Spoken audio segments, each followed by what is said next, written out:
set my meld up. I just played Anytime Conan. Yeah, I know. I just played Conan all day the other day, so I figure. But anytime you want some help setting that up, you let me know, okay? yeah, no, I appreciate it. I just was thinking like I need to get it set up, but I always get since I'm biting off my ADHD meds, I get distracted very easily. Go figure. But I fucking feel that. I'm off all my meds at this point, and I keep having like fantastic highs and lows. I'm doing great. I'm doing great. Yeah, we are It's like live. watching a. We're live. Oh shit! Hi, people. Welcome in everybody Yeah. to Intelligent Aces podcast, episode 116. Question mark. 17. Is it 17? I put 16 in the thing. Was I 16 wrong? was last week. 116 part 2 There you is go. what's happening now. All right, let me we put that could in the Discord. change see my if we can get some title more people. after a while. Yeah, it's too now. It's too many numbers to count. And see, the messed up thing is like the way StreamYards is. It shows like old streams when I go to start a new one. Like it would be nice if it just showed me the last one, but I don't know. StreamYards is kind of garbage. Yeah. Anyway, welcome into Intelligent Aces podcast. I am your host, Main Ace Chase, the main ace of Intelligent Aces. And alongside me, I got my two co-hosts, Nemo Mimi and Nightingale. Hey, Sup? Welcome in, good to guys. see everybody again. We are low energy right now, but it is almost Memorial Weekend, so that's good. Gonna Oh, do shit. a little bit of barbecuing. You should we'll fire the smoker up, throw some ribs on, throw I ain't some got no money for that. corn on the cob. You can get some hot dogs.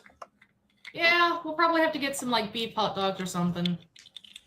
Do some hot dogs on the grill and Hopefully, beef hot dogs aren't incredibly expensive here like they were getting in Oregon because, goddamn, I can't have normal hot dogs because the pork in it will give me a migraine. So we have to go for the beef hot dogs, Oh. which are surprisingly good. No, I like beef hot dogs. I do like that. The problem with that, see, the thing is, like, I eat a lot of pork now because beef is just too damn high. Like, Understandable. I look at a That's why we can steak go and with I go, chicken I'm and not fish. spending $30 on one fucking ribeye uncooked. You know, God my damn. brain is still like, I used to be able to go to Colton's, like a steakhouse, and spend $30 and get a steak cooked with sides. You know what I mean, for $30. And Mhm. now it's it's like $20 something for just a fucking regular steak uncooked. It's Jesus like, go Christ. fuck yourselves. So I did see that supposedly the government, the farming, agriculture, whatever secretary head or whatever, was supposed to be looking into. Basically, there's 4 big meat processing plants that do all the meat processing in the United States right now, because weirdly enough, in 2021, 270 meat processing plants around the country all burnt down. What the fuck? Yeah, you didn't know about that because there was riots because of George Floyd or COVID bullshit or whatever. Oh, Yeah, God. no, that shit all happened during that time, and nobody knew about it. Basically, Why leading am I to not surprised? what, and really, if you think about it, it was directly after that's when the price of meat started to skyrocket. Yep. I mean, they did the same thing with eggs. They wound up killing off hundreds they've of always- thousands of chickens. Yeah, they've always done And, that.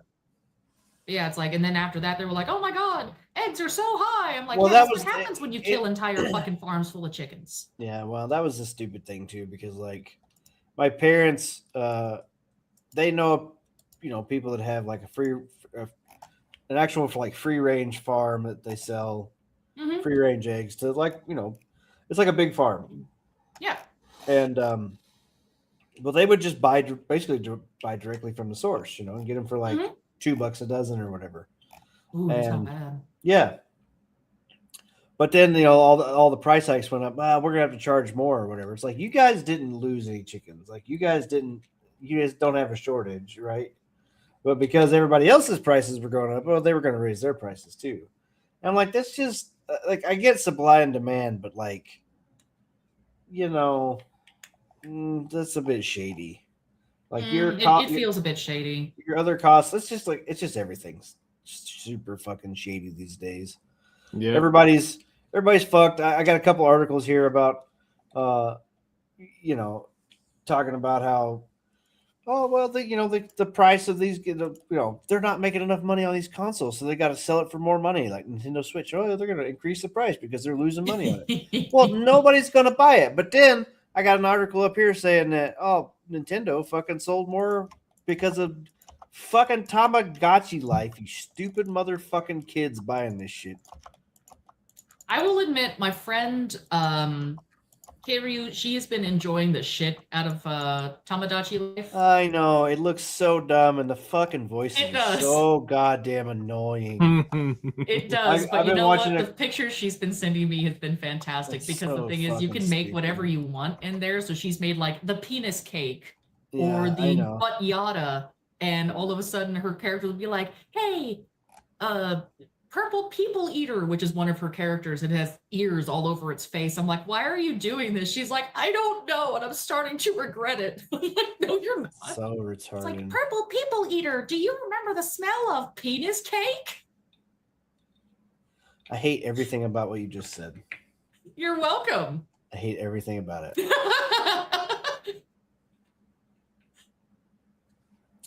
No. I hope Japan sinks for this now. Just take it off. Take it off. Yeah. Godzilla, take the wheel. Godzilla, take a rear. Take the rear. Take the rear. Take the rear. Godzilla, take the rear. Shit. Yeah. Anyway, yes, I got this article here about the Tamagotchi life. Hang on, that's the wrong button. Hang on. Share screen, not share. There's two plus buttons down here. Living the Dream tops the April U.S. sales in U.S. monthly charts. 4.3 billion, up 3% from last year. Overall game spending. I just don't see it. I just don't fucking believe that people are spending $600 on this fucking blue and red piece of shit. I can't really either, but let's read and see what Sophie McAvoy wound up putting. Tamagotchi Life, Living the Dream, led Circana's U.S. charts in April, generating over 41 million. Wait, how the fuck is it on Circana's charts when Nintendo doesn't report to Circana? Because we went through all this bullshit with Ghost of Tsushima. We're like, oh yeah, it's the top selling game or whatever. If you discount all these games, like if this is the only game that was sold, it's the best selling game of this one selling game that was the only game that was being sold at the time. It's the best one. But it didn't count from Nintendo sales. It didn't count. So like in Circana, like Nintendo doesn't report to Circana. So how the fuck does this article is already dog shit? It already doesn't make any sense. Sorry, go ahead. Yeah. Living the Dream contributed to a 44% year-on-year increase in consumer spending on new physical software, reaching 98 million. Year-to-date, spending rose by 9%. Total spending on game content went up 2% in April to 3.8 billion. For the year so far, content spending is up 3% to set 16.7 billion. Capcom's new IP Pragmata came in second overall and was April's top seller on PlayStation platforms. It is also placed second on PC storefronts, third on Xbox, and ranked in the top 15 on Nintendo platforms. Total U.S. video game spending reached 4.3 billion in April, a 3% year-on-year increase. Year-to-date spending is 5% higher than 2025, totaling 18.8 billion. Hardware revenue grew 34% to 261 million, thanks to strong Nintendo Switch 2 sales, which I highly doubt. This growth offset declines in sales of the original Switch, down to 69 year over year, Xbox Series X and S down by 43%, and PlayStation 5 down by 30%. Tired, boss. I'll be honest, most of those numbers doesn't feel accurate. No, I know. Well, see, the weird thing about it, like, I see people playing the Tamagotchi Life, but you don't. So, when the Switch happened, everybody was like, I gotta get my hands on a Switch. Everybody was talking about it, right? Yeah. And the Switch 2 comes out, and everybody's like, yeah, I just went and bought one, if I wanted one. And then a lot of people are like, are you gonna buy one? No, I already got a Switch 1, so I'm not gonna buy one. But yet it sold more than anything else. It was the second coming of Nintendo Jesus. And I really don't believe it, because there's a lot of folks that I know that don't have a Switch 2. It feels like they're just writing numbers on the internet, and people are going, "Yo, Nintendo, man, it's so good." Mm-hmm. I don't know. I just don't believe this shit. Yeah. I just don't believe this shit. So this has pissed me off.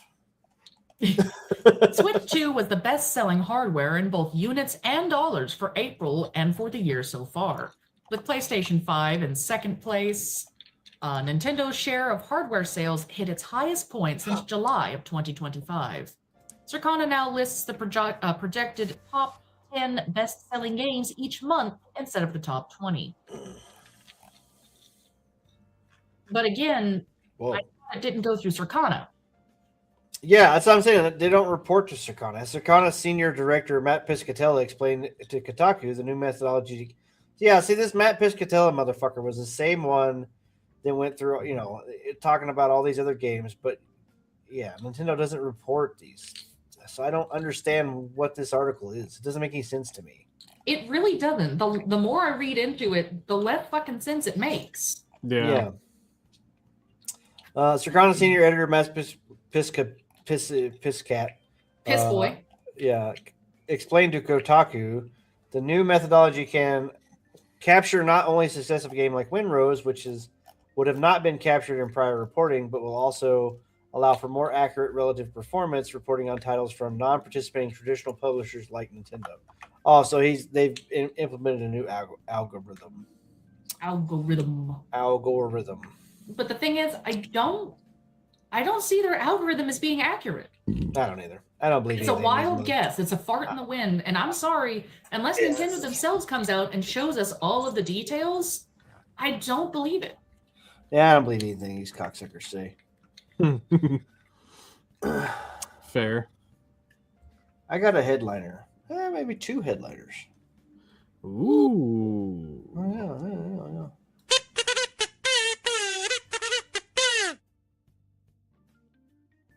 Yay. Iowa man sues Nintendo after being denied Pokemon professor status. What? Yeah. Nani? Let's find out about it. This is from Sikander Mahmood. Okay. This lawsuit season for Nintendo this is lawsuit season for Nintendo, as we have yet another suit filed by a disgruntled gamer. 34-year-old from a small Iowa town is taking Nintendo and the Pokemon Company to federal court. The claim? They were unfairly denied from becoming an official Pokemon professor. The person is framing this as an antitrust violation. The lawsuit against Nintendo comes courtesy of Kyle Owens of Lawrence, Iowa, who filed in the U.S. District Court for Southern District of Iowa on May 14th, and he's seeking $341,000 in damages, plus a court injunction that would force companies to grant him professor certification, restore his store access to official tools, and let him host sanctioned Pokemon events.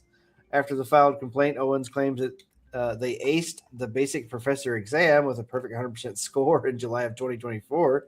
Nintendo's next move was to background check, and this is where things went south for Kyle Owens. The background check came up with pending misdemeanor charge, arrest warrant from another state with charges including disorderly conduct, possessing, repairing, and selling an offensive weapon.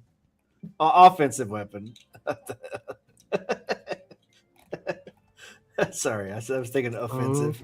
I read that as offensive weapon. He made an offensive weapon. Offensive weapon and criminal mischief. Okay, what the fuck does that even mean?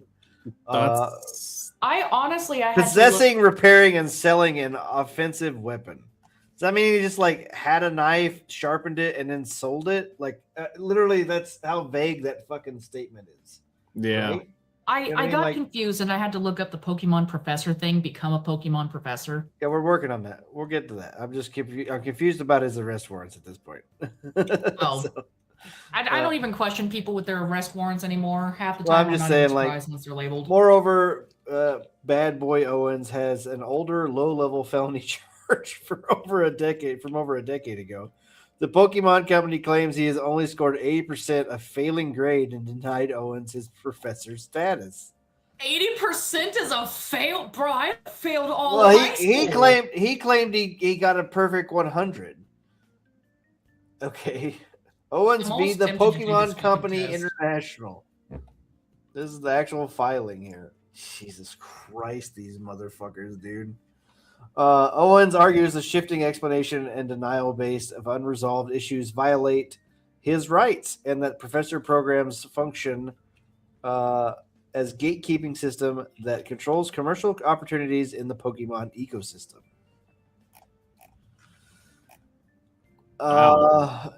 What? Okay. Pokemon Professor Program is not merely a recreational. It functions as a structured certification and authorization system, granting official status, access to official event tools, and the ability to host sanctioned card and video game matches, listing in an event locator and opportunities that generate business traffic to customer attendance, product sales, goodwill, and commercial advantage, lawsuit alleges. Well, now you fucking know you can just be a Pokemon professor, like you can be a fucking priest online and be certified. I am honestly kind of appalled that you have to apply to this to be able to do little tournaments or game tournaments. It's Nintendo and Pokemon Company. I would still be appalled. But I mean, you could be appalled, but like, it's kind of I'm not surprised. Yeah. It's kind of a no-brainer. The Pokemon Company requires background check in some of the regions to protect younger players. It's mainly safeguard to project children in gaming-focused events. Owens contends that blocking him reduces competition and harms consumers in his area by limiting official events. This motherfucker acts like nobody's going to be able to do Pokemon unless I can do the Pokemon. I am the Pokemon Professor. This is so fucking stupid. It's so dumb. Like, this one, I hope Nintendo wins. Like, I'm on Nintendo's side just because this guy sounds like a retard for trying to sue because he can't become a fucking Pokemon professor. Fucking move on, dude. Fucking LARP somewhere else, motherfucker. Right. Jesus Christ. Oh, my God. So I actually wound up going on to the Pokemon.com website. Stand out in the Pokemon community as a Pokemon professor. Hello. Pokemon professors offer their time at play Pokemon events around the world, working as assistants, judges, and ambassadors for the Play Pokemon program. Pokemon professors can be eligible for special opportunities, including earning points to spend at the exclusive Professor Store, participating in Professor Cups featuring exclusive prizes, and getting professor-specific swag. He wants the swag. He wants the swag? He wants the swag. He wants to be a swaggy Pokemon professor. I also brought up the application. All applicants must be 18 years of age. All applicants must have an existing Pokemon Trainers Club account and player ID. Some applicants must complete a background check. You shouldn't put some, you should be putting all Nintendo. That way you don't end up with situations like these. Hello, Hellcraft. How you doing? Hi, Flutter. How you doing? Yo.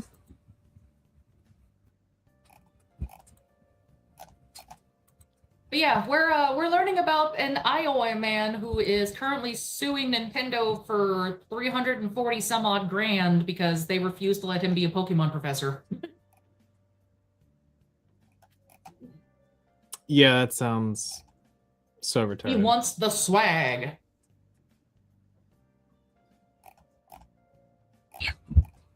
Yeah, that's not going to go far. I really don't think it is, and if it does, I'll be more surprised. I can't. What you eating? Jolly Ranchers.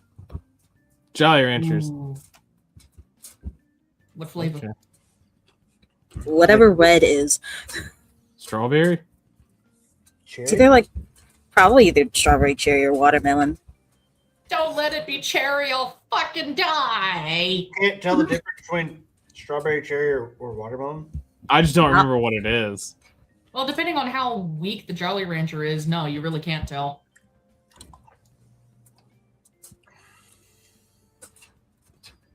Your ranchers are weak. Sorry, I was reading something else on the side here. You're good. I was reading. Well, good luck, Iowa man. I really don't think your lawsuit's going anywhere. Nope, I don't think he's got. I don't think It's he's got one it. of the dumber ones I've ever heard. But people sue for like hot coffee and shit. You know what I mean? Like, Yeah, You're not the fact wrong as that well. fucking payday bar is made with nuts, and they're like, "Oh my god, I didn't know it had nuts in it." yeah, it says contains nuts in it. I'm pretty sure. Contains nuts. I hate. It looks like it contains nuts. Yeah, I should get a shirt that says that about me. Mhm. It contains nuts. Contains these nuts. Yep. Yeah. So. I think that the peanut allergy should have cleared away the weakness. Like I don't think we should have the warning labels. I just remember the fact that my whole school banned folks from bringing in fucking peanut butter and jelly sandwiches because one kid had a peanut allergy. Which I understand, yes, it's a peanut allergy that's super dangerous. The school didn't ban people from bringing in fucking cherries and shit because I was allergic to cherries. Take They the still kid have out. fucking cherry cobbler for lunch and they try to give it to me every fucking month. Take the kid out of school. Remove the problem. Kind of my thought. I'm like, dude, like, just bring your own lunches. If it's such a big deal, bring your own fucking Right. lunch. Don't have a school lunch. Yeah. Anyway, My schools generally didn't care. This is also the same reason why we call one of our friends an honorary lesbian, because he's allergic to nuts. To peanuts. what? Then he's just a. Never mind. Damn. Damn. I'm Why allergic so to weak? myself. Why so weak? I don't know. I'm not allergic to pork. It's just an intolerance. I Why can so have weak? like a piece of bacon. I have a sensitivity to kiwis. I straight up can't Wow. eat cantaloupe anymore. Me and my mom used to really enjoy You guys are cantaloupe, not going to honeydew. survive the fucking upcoming apocalypse. I promise. You're just not. Oh no, I'll still eat kiwis. I just have to deal with the prickly tongue. Ew. I legit can't have cantaloupe anymore. It puts me in the anaphylactic shock, Right. which really fucking sucks because I used to live on cantaloupe. Love cantaloupe and honeydew melon. Oh, Now they'll make me puff up and die. Okay, here's another lawsuit. Alright. Sony sued by gamers over allegedly pocketing millions of illegal tariff windfall. Yeah, I've kind of been saying this too. PlayStation owners have filed a class action lawsuit against Sony, the makers of PlayStation. Yeah, that's who they are. The lawsuit claims that the company unjustly retained extra profits from price hikes tied to Trump's tariffs later ruled illegal. The complaint, Walker, The complaint walker. well, Walker, ETALV, Sony, whatever, all those. He is the complaint walker. He walks through complaints. Reportedly, as much as $150 in some cases, response to tariffs imposed under International Emergency Economic Powers Act. These tariffs linked to Trump's admin trade policies were ruled illegal by the courts, including U.S. Supreme Court. This allows importers, including Sony, seek refunds from the administration plus interest through U.S. Customs and Borders process. That's all fucking dog shit. And they abused the program. Who would have thought? Yeah. Not According to the lawsuit, me. Sony passed the increased import costs onto consumers who purchased PlayStation consoles and other Sony items through their higher retail prices during the tariff period. With the tariffs invalidated, the company now stands to recover those same duties from the government while creating what plaintiffs call substantial windfall and unjust enrichment. Law experts in the lawsuit are calling it double recovery. It's true. No The suit is shit. seeking class action lawsuit for U.S. customers who purchased those products. The complaint Sony conducted to other companies such as logistic providers that publicly stated the intention to provide tariff refunds back to customers. Do you think Sony? What's Sony gonna do? Send you? I'm gonna give you fucking $10 Sony cash using the Sony shop, Sony store. No. You know what I mean? That's illegal. Yeah, I mean that's exactly what they're gonna do, though, right? They're not gonna write a That's check. what they're gonna try to do at the very least. Oh yeah, yeah. These motherfuckers, dude. Sorry that you spend so much money. Here, have a $10 gift card. I like money. On us. Don't you? I like money. Really like your money. Like that fucking leak meme. I can't believe you like money too. Yeah. Can't believe you like money too. Money Black sucks. I like money. It's almost as if people forget that infinite growth in a finite space is called cancer.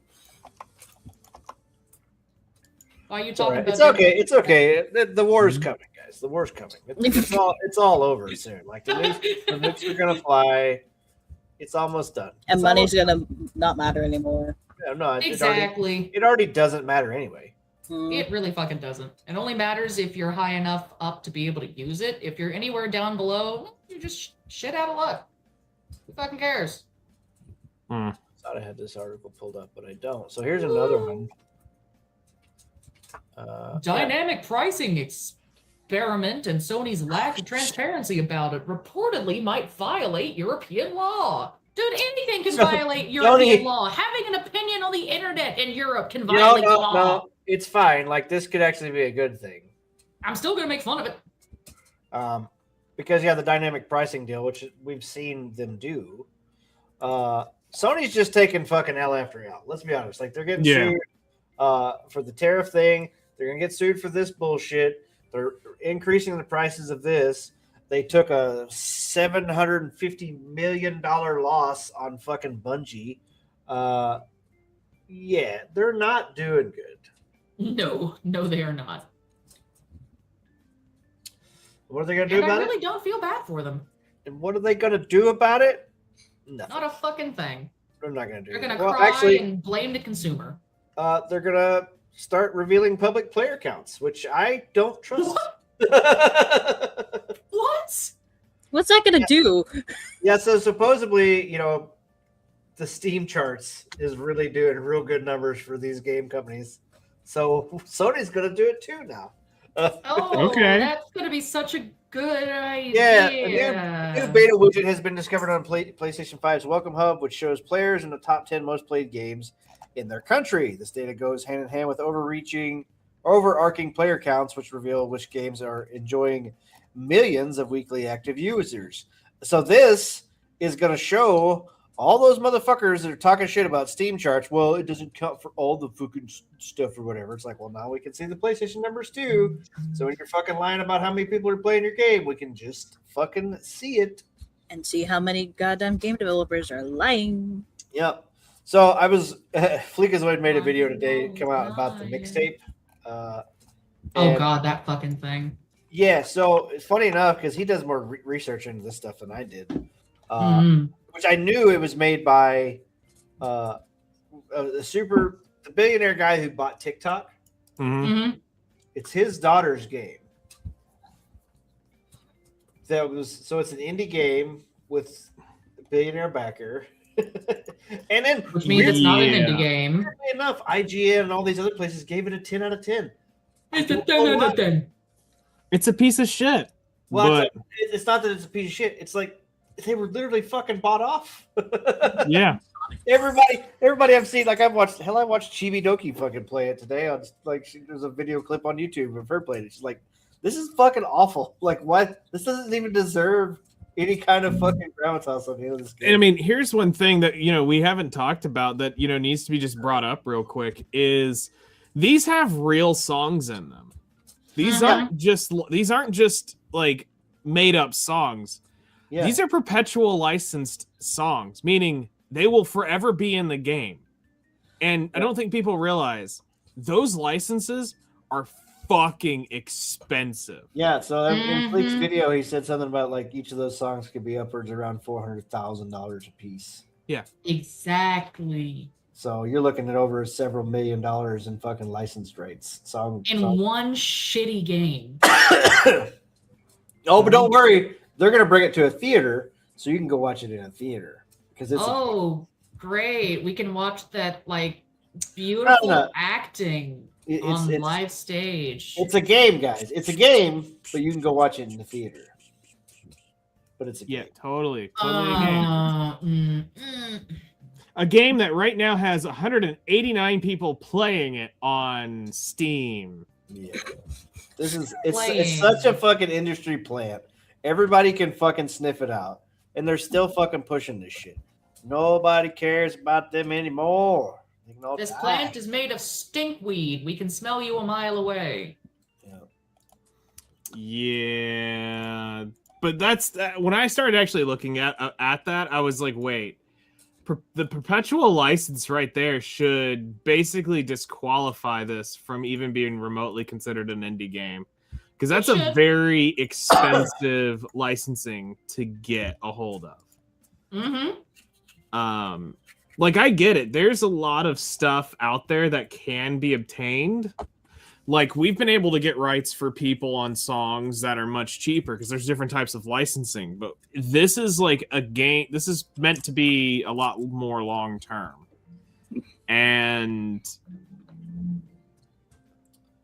I didn't even think about this last week, and it slipped over my head. But then I was like, holy shit, just getting the rights to do those songs would be more than any indie dev would want to ever take the risk on. Yeah, no, they wouldn't take the risk on it. Because if it got this level of reception like they're getting now, you're getting nothing out of it, and you're going to be in the forever. The thing is, like, I just don't see it. It's what, a $20 game? It's $20. That's $20 too much, in my opinion. No, I agree. It's too much, but it's $20. $20, and you've got to make millions of dollars back on perpetual licensing alone. Yeah, so I mean, shit, you got to sell.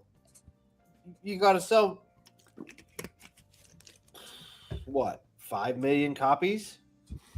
Yeah, I mean, okay, so let's say, do we know roughly how many songs are in this? We can just look it up. Yeah, I'll quickly look.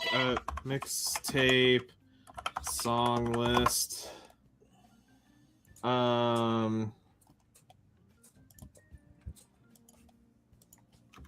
Game song list.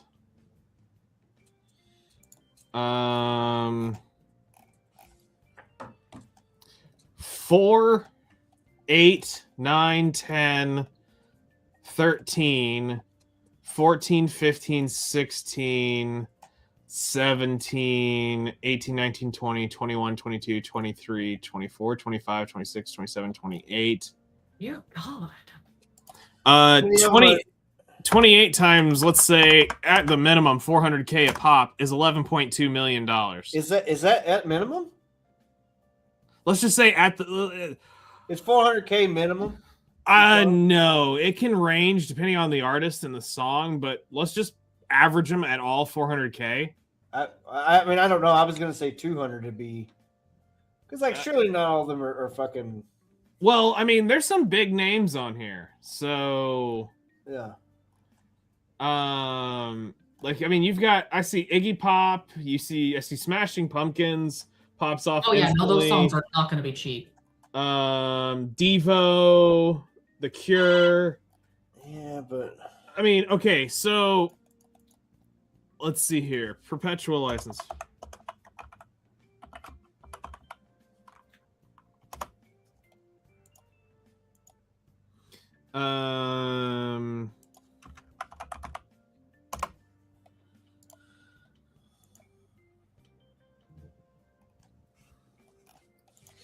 Cost.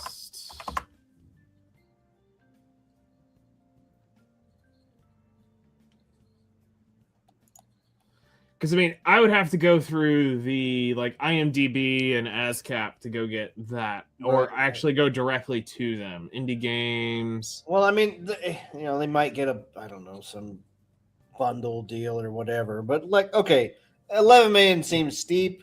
Okay, so I'm getting this one's even saying between 150 and 500 per track. 150 and 500 per track. Yeah. So call it 250 as an average. So 28. If you did that, let's say 250, $7,000, which is far more reasonable. 7 million. No. No, wait, what?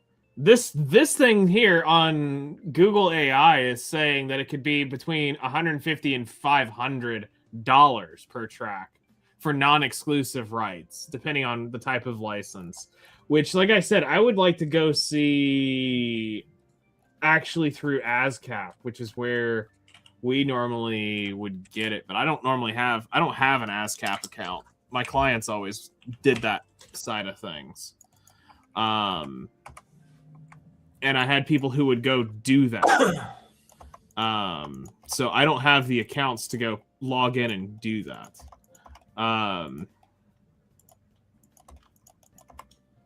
Because like we got rights to do several different songs over the years, to do like legal covers to actually sell. We did well, if that's the case, then that's nothing. Then why is everybody so scared of fucking music rights? It's not that expensive.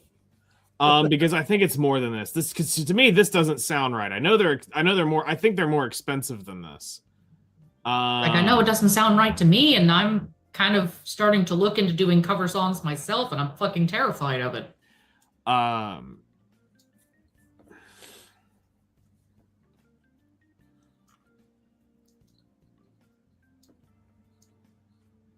Because this says in-game use.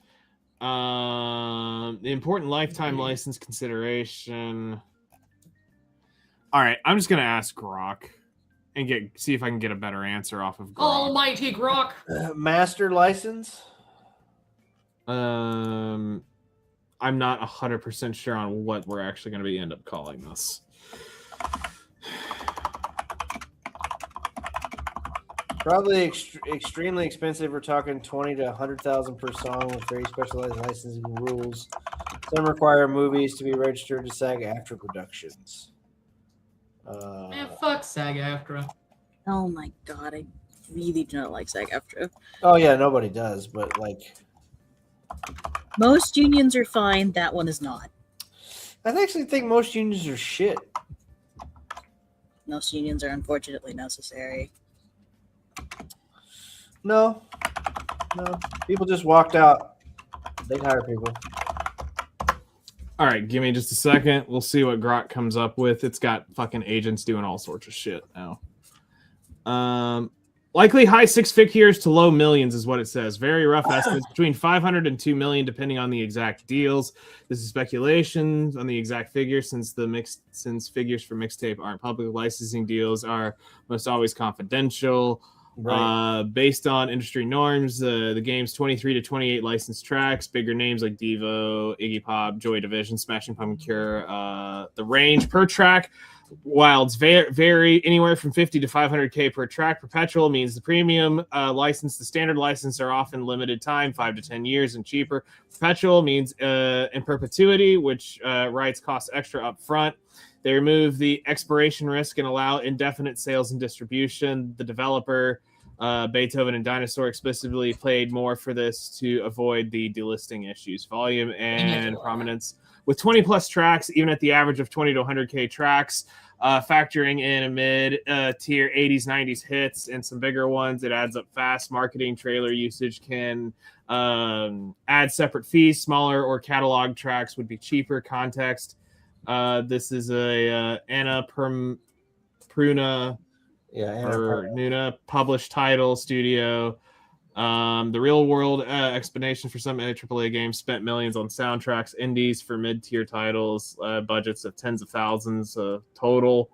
The perpetual deals inflate this. Reddit back of the napkin example aligned with mainstream tracks of 100 to 5,000 per song.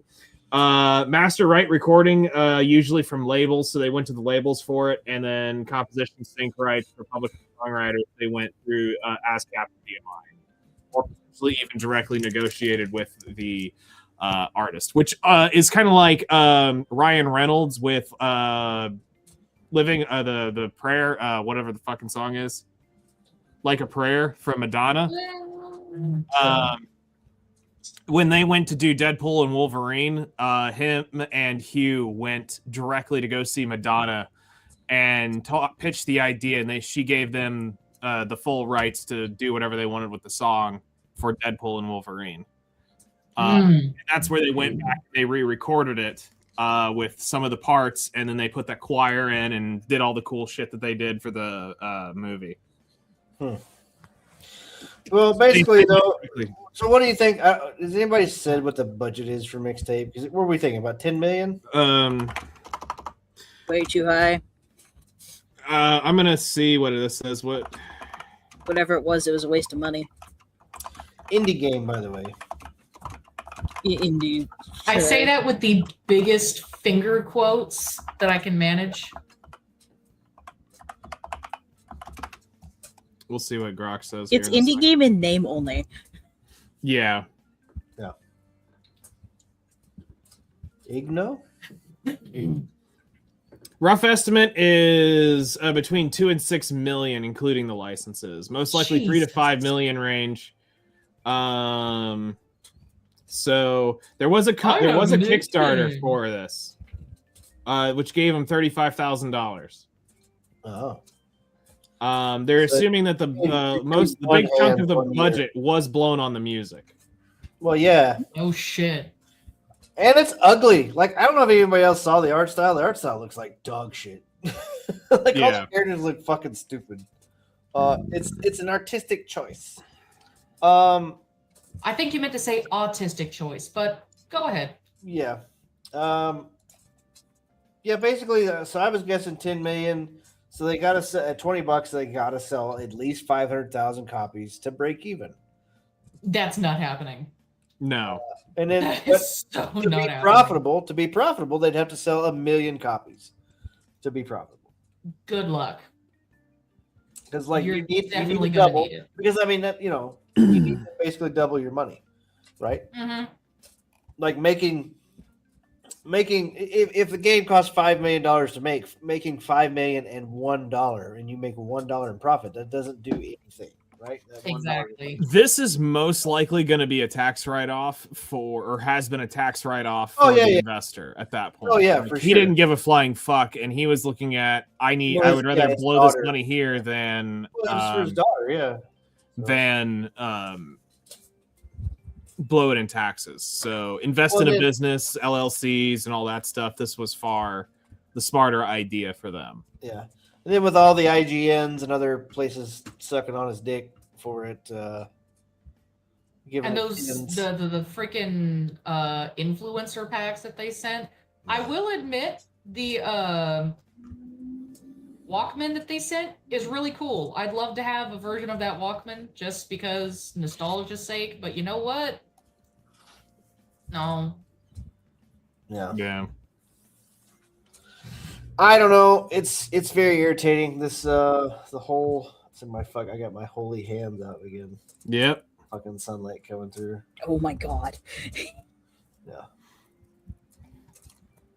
It beams down. Yeah. I keep sinking lower and lower because I have to be below the sun. Yeah. He's shrinking. It's not great. It's not great. I don't know, man. I give up. I don't even care anymore. I'm just over it. You say that, but you do care. You're just too tired to admit it right now. I don't care anymore. Marathon's new PvE mode is an economic disaster waiting to happen. Yes, I know. Shocking. I've actually said this before because I said it's too late. It's too late. The PvE mode should have been at launch. If it was at launch, it may have been a different thing. But basically, the PvP mode let their hardcore player base be the actual fan base that the game had, which is still steadily dwindled down to, is it still holding 11,000 or did it dip below 10? Let's see. It is in the 10s right now. Oh. Did nobody learn? I swear, did nobody learn from what the fuck happened with Overwatch 2? No. No. Talking about it- people in positions of People like probably game never publishers finished fucking high or school. TV publishers or any of these people learn anything, they don't understand that word. They haven't learned what learn means. They don't get it. That's like I keep seeing all the people saying the boys ended, right? And everybody's like, yeah, the ending was fucking trash. It was awful. Because they don't know how to write anything. They don't know how to do anything. They're dumb. No, the best thing they can write is that fucking Homelander commercial. No, it's all bad. It's all bad. Yeah, so anyway, but I was thinking the PvE mode would not work out because basically it would turn their already hardcore player base against them and they would rebel. And then I don't think it would actually drag new customers in. And it looks Highly doubtful. like shit. Somebody posted something on X about the new skins or whatever, and it looked like you remember the super cheap off. I don't even say off brand, but the fucking action figures that the dollar store would sell. Yeah. That's just this action figure, not from any kind of brand or nothing. Just super Action cheap. Man. That's what they look like. Oh They my look like God. this fucking dollar store action figure off. You don't want to play as Action Man? Yeah. No. Yeah, Army Joe guy. Superpower guy and billionaire guy. Yeah, Things we can't say because we don't want copyright infringement. Mhm. exactly. Green Hero is one that I saw when they wanted to do off-brand Hulk. This is some cope right here. It's been a monumental year for extraction shooters, as Arc Raiders and Marathon have exploded onto the scene, bringing Well, unique twists into the genre. Both games are still figuring out what casual players fit into the occasion. By fit into, they mean nobody's playing them. Outdoor. Extraction shooters are known for unforgiving PvP, which is where every time you enter a match, the gear you bring with you can be permanently lost or stolen by opposing players, which creates an adrenaline-pumping, white-knuckling experience to trying to desperately not to lose all your hard-earned weapons and items. But, or as anything goes, As this anything goes style gameplay, Jesus Christ, that's a fucking mouthful of shit. Can be a bit too much to handle for casual players who would rather not be shot down at the extraction point by a camper who hasn't left their computer in 3 full days. Bungie has announced a new PvE only mode is on the way. Yeah, they should have done this before.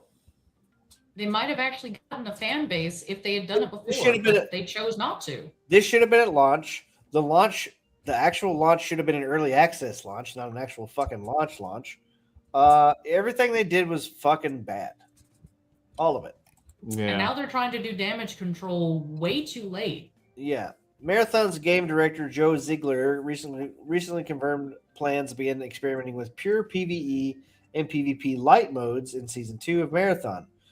We want to build more survival experiences for different moods. Jesus Christ.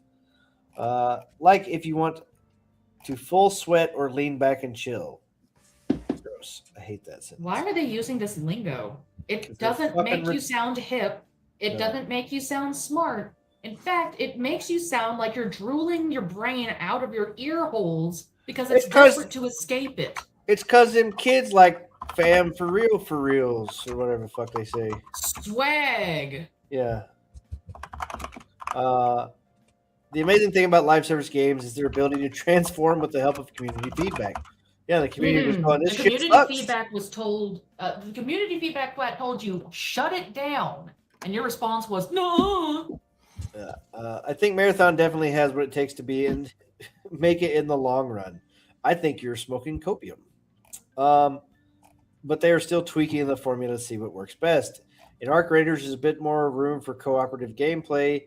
You'll often encounter groups of players playing musical instruments together, foraging apricots, or battling some of the massive mechanized threats known as Arc. There's a lot of backstabbing savagery happening too, but there's also a ton of friendly raiders. In the current state, Marathon doesn't encourage those friendly moments and laid-back looting runs quite as much as Arc Raiders, but they are seeing Bungie begin to test the waters, gripping your precious loot every moment as you creep your way through an exfil. while spinning your head around like a chicken to make. You guys are fucking dinging me out. Stop it. Stop. Not game's fault. Stop with the fucking Discord. Fuck's sake. I'm just having an entirely separate conversation. Fuck. Just boop, boop, boop, boop, boop. Yeah, it's because I found cursed knowledge, and you'll see it later. ADHD brain does not like those dings. God damn it. It's his fault. Yes, I will take I'm responsibility. delete this from the fucking thing. Report message, please. Fuck. The amazing thing about live service games is their ability to transform. I read that. Yeah, Marathon doesn't encourage that. Introducing a PvP only mode does change the entire game in a massive way, as players will have the option to obtain crafting materials and weapons in an environment where no hostile players are plotting against them. So it will be interesting to see how developers will balance this. Basically, you turn off friendly fire. That's literally. I'm telling you now, the way they're going to balance it is, sure, you can grab all you want in the PvE mode. You just can't take it to PvP. No, that's see, Greyzone has a PvE mode or a PvP mode, and you can go and play in the like. There's a whole story quest lines and everything to go play through. But the thing about it is, there's a shit ton of those things on this giant open world map. Yeah, Marathon has 3 maps, and one of them you can only play on every other weekend or some bullshit. What? Yeah, that makes no fucking sense. Yeah, their in-game raid thing you can only play on like Saturday or something. That's fucking dumb. Congratulations. You've taken your limited amount of maps and made them smaller. Yeah. I don't see a problem with like Greyzone does. You basically just turn off friendly fire. But you see, that would make sense and it would be a simple fix. They can't have that. They have to piss out more money. Yes. Well, they're not going to have much more money to to themselves. Yeah, well, they're not going to have much more money for that anyway. We can only hope. I don't know. They're smoking all the copium. Like I'm going to be honest with you. At this point, I wouldn't even play it even if it just had a PvE mode. Like I think the art style looks like dog shit. The 1 or 2 matches I did play on the free weekend. Like I said, if they ever did another free weekend, I would play it again on the free weekend. Just to test it out again on my PC. But honestly, I did not like the movement. I thought the movement felt really shit and clunky compared to like Destiny felt way smoother, right? Mm-hmm. Aiming with guns felt good, but like it's the same aiming system that's been in COD forever. You know what I mean? Like it felt okay. I don't like the fucking sights that they put on it, this like pixelated fucking sights. It's too noisy on screen when you're trying to aim. It sucks. I don't know. Marathon could find a sweet spot in terms of balance. It might end up working perfectly, or it can make the playing field uneven and leave the game feeling fragmented. Yeah, I don't know. We'll see. I think they should have had a PvE mode from the beginning, honestly. I think this just going pure PvP was stupid. Which also makes me think that the game was under fucking crunch to be released, and it just wasn't ready. I could see that. And then we have this from Bungie. The end. Yeah, do you want to read that one? Let me bring it up on my screen so I can read it. Yep. Where is it? Because is this the article I posted? Yeah. This is the actual Bungie.net blog post. All right, give me just a second. Let me scroll up to it. So, full blog post. Yeah, that's what I clicked on. Okay. For almost 12 years, we have had the joy and honor to explore the Destiny universe with you all. Through all the ups and downs, surprises and triumphs, building Destiny along our players has been a monumental privilege. While our love for Destiny 2 has not changed, it has become clear that after the final shape, we have reached the time where our shared worlds, Destiny and Destiny, to live beyond Destiny 2. As our focus turns towards a new beginning for Bungie, we will begin to work on incubating our next games world. To that end, on June 9th, 2026, we will release the final live service content update for Destiny 2 to begin that new journey as a studio. Through live active development may be though active development may be concluded, we will ensure that Destiny 2 remains playable just as the original Destiny is today. Many changes in the final update will aim to ensure that Destiny 2 is a welcoming place for players to return to. We're proud of Destiny 2. You shouldn't be. The places it took us and the legacy it has created. Because of you all, our universe is vast, built on years of shared stories, adventures, and victories and terrible writing. From the Cosmodrome to the Pale Heart to Lawless Frontier, we have forged lifelong memories and friendships with you all and lots of disappointment. I don't even know what the Pale Heart is. The other inside the Traveler, I believe. Yeah. So the three things that they talk about, I don't even know what the last two are. It's how fucking off the rails this fucking game has got. Yeah. Right. For a guy that spent 500 hours on the first game and then 400 or 500 hours on the second game. And I have no idea what any of this shit means. We are incredibly grateful to everyone who made that journey with us from the deepest of our hearts. Thank you, and we will see you in the stars. Destiny 2 Moment of Triumph. Destiny 2 dev team. Since Destiny 2 launched, the Guardians have turned back the darkness, defeated gods, shattered blades, banished nightmares, outplayed Savathun at chess, forged legendary stories across the Sol system. On June 9th, Destiny 2 Monument of Triumph will be available to all players. We're inviting Guardians to take part in a celebration of these accomplishments. Legends, Dredgens, Renegades, Conquerors, New Lights, everyone in between. Each year since launch, Monument of Triumph has celebrated highlights of Destiny 2's most recent chapter. This time, Monument of Triumph will be updated. Will broaden the celebration, bringing together experiences across from Destiny 2. Legendary marks return from Age of Triumph's past. Earned by completing game-wide array of triumphs, they will grant access to vast selection of free armor, ornaments, accessories, weapon engrams, and more. And the additional title and armor ornaments will always await those who range wildly in their deeds, immortalizing your legacy in Destiny 2. Doesn't matter. But this update has much more to offer than the monument itself.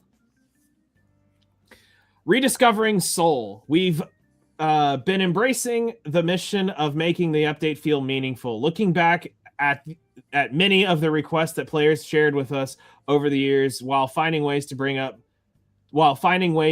some of them to life. Now, June 9th, we're aiming to deliver a collection of love letters to players across all types within Destiny 2. Although many were intended for future releases, we wanted to make sure you had them in this update. Our goal is to ensure that Destiny 2 can be a place you can come back to and feel rewarded no matter what you play, while also having enough variety and activities to fit your mood at any given session.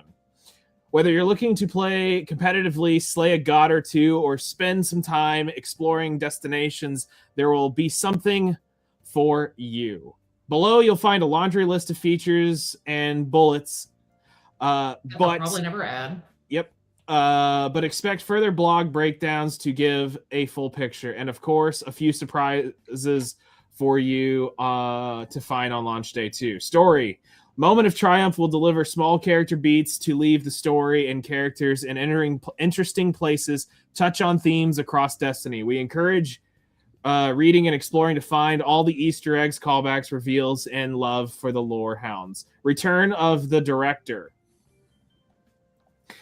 We have embraced the player feedback about the Director and Portal, and newly released Director returns to its rightful place as the center of activities in D2. All Portal activities are still available via lists in the nodes at the bottom of the Director. Pantheon 2. A new Pantheon is coming as a permanent addition with fresh slate of bosses to challenge and overcome. June 9th, the first slate of bosses becomes available with 2 activities, each featuring a unique roster of bosses. June 13th, we're calling the Gauntlet, the first lineup of boss encounters in a single activity. June 16th, encounter rotation begin. Players can attempt featured single boss encounters for rewards. Raid and dungeon loot updates. All raid and dungeon weapons and armor have been revisited to bring them to modern standards with full tier parity. Set bonuses, new perks, and more. Crafted weapons will have an upgrade path for tiers 1 to 5, and with more information coming in a future article. Weekly featured raids and dungeons return, giving players additional opportunities for high tier rewards each week. We have all the details and specifics planned with the upcoming this week in Destiny. Destination trip down memory lane. Destination weapons and armor have been revisited to bring them back to modern standards with full tier parity. Set bonuses, new perks. Some destinations will have distortions. Add a new addition to bring variety and touch more challenge. They want to touch you. And a touch more challenge to your time planet side. Distortions also bring unique rewards participating beyond your state of destination drops. Sandbox, new abilities and ability updates. Aspects, Solar Hunter, Crackshot, Void, Warlock, Soul Siphon, Solar Titan, Shield Burst, Hunter, Melee, Void Hunter, Phantom Surge. New grenades. All classes get Strand, Slice Wire Grenade. All classes get Stasis, Shatter Grenade. Class-specific abilities. Warrior, Titan, or Warlock, Titan, and Hunter are getting some new love. Mind Spun will interact with the Threading Grenade. Ward of Dawn is getting a complete rework. Thank God. Jesus Christ. Trapper's Ambush, new capabilities, and more. They'll all come out at the same time. They do that roadmap that they promised. Yeah. All exotic armors earned since the Edge of Fate will be launched will automatically upgrade to have tier 5 stats. We've made some changes to a handful of exotic armors. It's just the last time I played, they nerfed all the exotics. Yeah, that were all fucking. The Ward of Dawn with like a certain, I can't remember, chess piece or whatever, basically made your whole team immortal. Yes. So that Ward of Dawn down, it would just fucking keep everybody healed. Yeah, it was the Firebrand. It was the Warlock one. Yeah, it was fucking disgusting because it gave it more uptime. Yeah, every kill you got gave it more uptime. Yeah. And you're basically immortal while you were standing in that pool. Yeah, and I mean, it was basically stacking that and blow shit up. Yeah. Yeah, it was great. Yeah, we made some changes to a handful of exotic armors. As an example, what if Warlocks could throw 2 Nova Bombs in quick succession to create an even larger explosion? Various exotic weapons will receive a tuning pass and will be receiving catalysts. Catalysts were the skins, right? Yes. Yeah. Portal overhaul. I don't even know what the fuck portal was. All portal activities to players via portal nodes. I believe that was where you did a lot of your normal like grinding. But the big one, there's a big one in here. At the very bottom. And one more thing. Because there have been people. Oh, you just missed it. One more thing. Sparrow Racing League returns after Jesus Christ. Years. After 27 years, finally back. Years. They have been asking for this shit to come back to the game. It was only in the game twice. Yeah. Holy shit, I was born and grew up in that time. And Sparrow Racing League returns as a permanent addition as we sunset our game. So dumb. Yeah, as the game fucking dies, oh my god, man. The Sparrow. Okay, so they did Sparrow League Racing was in 1? Destiny 1. It was in 1, right? Yes. It was first one, and like a month or maybe 2 months later, it came back. They added a new track, did it again, and then it fucking disappeared. And they never did it again. And it was fucking great. It was super good. Yep. And they fucked it all up, man. and they're bringing it back. Returns as a permanent edition. Okay, I think you could still do Sparrow Racing League in like a custom map or something. No, there was like a custom map where you could do it for a bit, but as far as like official, no, it's been dead since Destiny 1. Sparrow Racing returns as a permanent edition, reopening tracks from the original Destiny experience and adding new space to race opponents on. Adding a new space to race opponents on. We've created a new unique weapon set earned by completing races. Armor sets return with new set bonuses. Sorry. Somebody's got an Amber Alert. We got an Amber Alert. Armor sets return with new set bonuses and numerous cosmetics, including horns, will be available to earn. Jesus Christ, This totally feels like, yeah, we know we fucked up. Here you go. We're gonna give you the one thing everybody been asking for. And so here's the thing. Like, if I was to get into Destiny 2 again, yep, would I be able to get any of this shit, or is there still like all those classes that were basically locked behind a fucking DLC expansion paywall? You would probably have to buy whatever the final expansion is. Yeah. What does that mean, though? Because like, if I only had to go in and spend I can spend $30 and play all the new Destiny content that I had never touched before because I haven't touched the game in like 4 years, right? Yeah. So let's see. I might do it. I might do that, honestly, because like if it was just one thing for like $30 or whatever, but like if you had, because that was the problem. Like I didn't want to get into it because I was so far. There's like 3 like classes of shit you could do that were locked behind a fucking paywall. You couldn't even do it. The Strand, the Stasis, the whatever, the Boogaloo, whatever the fuck it was. I don't know. There was like a prismatic one or some shit. Yeah, it's definitely. It looks like you have to spend.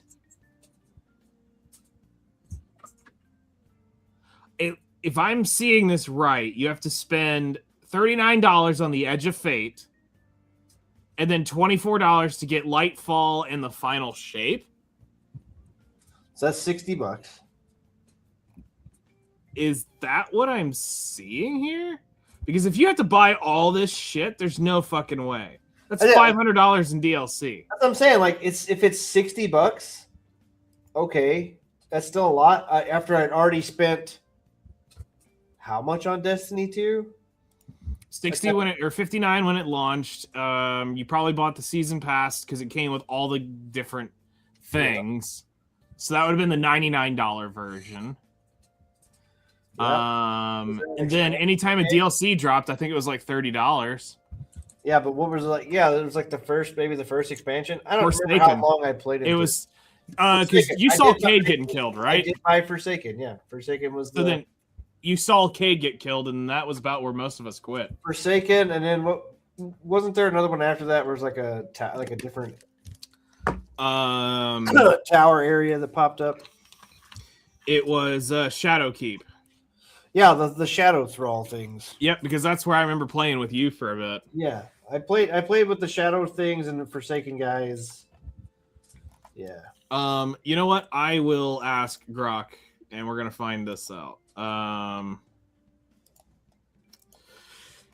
If I was to start playing Destiny 2 today, how much would it cost me to play the entire game on Steam? What all would I have to buy? Also, Car Mechanic Simulator 2018 is free. And Warhammer 40K Gladius Relics of War. I don't even know what the fuck this is, but it's also free. I mean, Warframe is also free. Well, yeah, Warframe is always free, but yeah. But if we're talking like worth video games, you know. Okay, so according to Grok, it is The Legacy Collection or current equivalent. This key bundle includes your catch-up of older expansions. It includes Final Shape, Lightfall, Witch Queen, blah, blah, blah, blah, blah, Forsaken, whatever. The price is often $70-ish with discount sales frequently dropping it lower, sometimes between $10 and $40 on Steam and Humble Bundle. Note that some base campaigns, parts of Beyond Light, Shadowkeep are free, but the full dungeons are not. Your current year content, Year of Prophecy or equivalent, covers the latest Saga, The Edge of Fate, and Renegades expansions episodes. Standard editions, $40 to $80. Ultimate editions, recommended for full access, includes things like Dungeon Keys, Season Pass episode, passive is about $80. Your total full access is roughly, Legacy plus current year is roughly $100 to $200, but often $50 to $100 with common sales and bundles. So somewhere around $100 to get back into it. Yeah, Year of Prophecy Ultimate Editions, $99. After I've already probably spent $150 on Destiny 2. Well, that's just on like main. I probably spent money on fucking silver or whatever the fuck. I put like maybe $30 in it. Yeah, I mean I didn't spend a lot, but yeah, I probably spent some. Yeah. Keep in mind that Destiny's peak right now on PC is about 11,000 players. More than Marathon. Yeah. But they're sunsetting this game. They killed Destiny to kill Marathon, so Go figure. Yeah. And I mean that's kind of wild to me. Yeah, I think if they had done a Destiny 3, I think And keep in mind they didn't say that they're making Destiny 3 either in this thing. No, it just says they're working on future games, which means they're definitely working on another game because Marathon's technically already out, so multiple games. But I mean, at this point, it's probably going to be something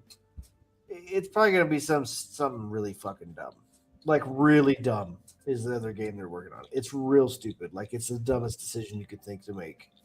And I mean, this goes back to how much money Bungie has lost them. You know, we were talking about this earlier in some of the other podcasts. Is Bungie's in deep shit with PlayStation. Yeah. And do you really think PlayStation is going to help fund a Destiny 3? Maybe. No. Maybe. They might do that because they're going to look at Destiny 2 and go, well, this was what we bought the game. This is why we bought Bungie. But then they're going to look at it and probably go, are we going to get out of debt with this? Well, the thing is, yeah. So they lost almost $750 million, but like, I think they said Marathon was like close to $300 million that they lost. Yep. On it. Probably Sony going to have to do a Microsoft and just dismantle and send them across to other studios. Yeah, maybe. I don't know, man. It's so fucking weird. And it's crazy. I mean, we're talking the creators of Halo. Yeah. Like the game studio of Halo. Yeah. And some of the original devs guys still on it. Yeah. And we're talking about dismantling this company, which is wild. Yep. Halo, arguably one of the best well-developed sci-fi shooting IPs of the modern generation. And then you brought in a pretty good crack after the stumble with Destiny. Like, they got their shit together at some point. And well, Destiny wasn't finished, but a lot of people still really liked the first Destiny. Yeah. Well, like, I mean, for me, it was the Taken King, the Rise of Iron, and the Siva shit was with the whatever the final thing was called. Those 3 expansions were the holy grail of Destiny 1. I thought Rise of Iron was the last one. No, there was one more small after Rise of Iron. There was the fucking Osiris stuff. Yep, which was earlier. There was the House of Wolves, and I think that was it because it was the 2 early expansions. Yeah. And then we got the Taken King, which is what revamped Destiny and really made Destiny. Right. Because, like, we had the launch, things were okay, people started dropping off. The first 2 expansions went under the water, and then all of a sudden, they reveal the Taken King, and everyone's like, wait, hold up now. You have my attention. So the weird part about this all is this was live service at its peak. Destiny was kind of live service at its peak. Live service MMO stuff. Like, yeah, obviously, like your World of Warcraft and shit and Black Deserts and those like that are always going to be around or whatever. But like this hit a normie audience in such a way. Yep. Like this is peak live service gameplay when these games dropped. Yes, absolutely. I think people are trying to stray further and further away from live service at this point. According to this, on this article that I got right here, it says Bloomberg reports that Bungie is planning layoffs after ending Destiny 2 development. Destiny 3 is not in active development. Bungie will focus on Marathon. Bungie staff are pitching and prototyping new ideas, including Destiny games, but none are greenlit yet. So there is a good chance they're going to try to keep lumping that hunk of shit Marathon around for a little bit longer. Oh yeah, no. I mean, they said they're not going to give up on it, but I don't think they can. It's like they gotta try to squeeze all the blood out of this stone. I just don't see it happening. Yeah, I really don't. I just don't see it fucking doing good enough for everybody.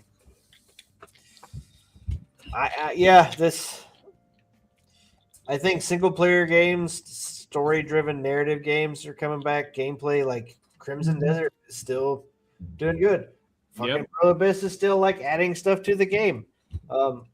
Like I think these like one-time purchase like big games and stuff are gonna make a comeback. Fucking Expedition 33, Pragmata, shockingly new IP that came out that everybody really enjoyed. Single player. I think the single player surge is going to come back. I think all your live service stuff is going to be left to indie, like friend slop style, like stupid fun games or whatever, like Super Battle Golf. Like I'd rather play Super Battle Golf than I would fire up fucking Destiny and play Destiny multiplayer. You know what I mean? Like, yeah, that's respectable. I just don't think. I don't know. I just don't think it's. I don't think Marathon's going to do anything. And like I said, they should have made Marathon Destiny 3. Yeah. Change the story around, make it like, oh, this is Destiny 3, far away from the Traveler's Light. Galaxy far, far away bullshit. Yes, no, that should have definitely have been. And they tied the Marathon universe into the Destiny universe through lore or whatever. Like they make up lore to tie it together. But like, yeah. I mean, that's what they should have. They should have named Marathon fucking Destiny 3 and gave it lore and made it PvE from the fucking start. And like, I think it would have been way higher received. I mean, my just take on it is fuck everything Marathon, and they should have just done Destiny 3. Yeah, instead of trying to limp this shit along. I think though, what do you do with Destiny 3? Like you have to do something wholly different from the other Destinies. So here's what I would have done. Update the engine to get it into modern. Clean it up. What do we want to do for Destiny 3? We want this thing to look fucking awesome. And then you now take go a whole different direction. You reference, Zavala, Ikora, Cade, and the people that we knew. And now there's another settlement somewhere, and now you're taking it from a different approach of the thing. But the issue is like, okay, so we have the Traveler lore that we have to deal with. We have to deal with the light, the darkness, and all this shit, our powers and stuff. So we move on maybe 5-10 years from what's happened with where Well, I mean, you could go. You could actually say hundreds of years or whatever. And like Hellcrest said, Marathon should have been Destiny game mode. Yeah. So basically, like, people flee in a ship across the galaxy or whatever, away from the darkness or whatever. And then they have to, like, basically do these, like, extraction runs to these planets to get some supplies to survive. Right? That would have made more sense than... The issue is that I don't know enough about the Destiny lore to explain the Traveler's light power. Yeah. And so that's the only part that's kind of fucking me up is how do we explain us having the powers of the Dawn Sword, the Titan Hammer, the fucking Nova Bombs, the bows and shit. Right. Our powers. Like, okay, so we'd have to explain that, but it's like, I feel like if we would have made a new game and moved away from the current core, because I don't know if you could keep telling the story with the way they wrote this 15-year, 10-year, whatever. When was Destiny 2 released? 2017? Sounds right. Destiny 2 release date. Yeah, September 6th, 2017. So almost 10 years. Yeah. So we have this almost 10-year story that we have been limping along, and so here's the thing. From Destiny 1 to Destiny 2, the story made sense in terms of where we were going because of the Traveler thing. But now going forward, I don't know enough because I haven't played like the last 4 years of content in this game. Makes me want to see something else for the new player coming into Destiny if you're going to make a Destiny 3, because I feel like if you take a brand new engine, you give that an overhaul, you do a whole new story, basically starting Destiny over, restarting it completely, all new exotics, you have some reference weapons in there, because you got to have some cool shit, come back of people finding some of these legendary weapons and shit. So obviously some of that needs to appear. And maybe you do get to meet some of these Guardians along the way that you've met as like little Easter eggs here and there. Maybe you do end up crossing Ikora once, but it's never really something you do a lot. Maybe you end up talking to some of the Fallen and you're going, hey, what the fuck? Wait, you're cool? Okay, that's weird. You're actually kind of neat. And you go to talk to the Nine, and then all of a sudden they talk about some Guardians and some shit that they did, years ago. And you're like, wait, I remember that event. And, you get references, Easter eggs, and the world feels lived in, but you're on your own new story. And I think that would have been the best case scenario for Destiny 3. Yeah, I mean, that would have been the predictable. And Cade 7. It had to be Cade 7 would obviously have to show up. Yeah. With Nathan Fillion. Fuck Nolan North. Well, don't talk bad about Nolan North, fuckface. It's Cade. It's Cade. Well, I thought Nolan did a better job with the Ghost than Peter Dinklage. Sure. We can say that the Dinkle Ghost was cool, but Nolan did a better job. Yeah. But when it comes to Cade, yeah, I don't know. They just got to have Nolan. They didn't want to have. Yeah, I agree. They should have kept. They should have worked that out. Delayed the game a few weeks, a month, whatever, to make it work. Because if you were going to kill Cade off, it's kind of fucking important to have Nolan North voice the final fucking words of Cade. Not Nolan North. Or not Nolan, Nathan Fillion. Yeah. So, yeah. Yeah, I don't know. This has been we've apparently bored our other two guests. Because we're the ones who actually have done the game. So, well, I know Nemo had played Destiny for a little bit.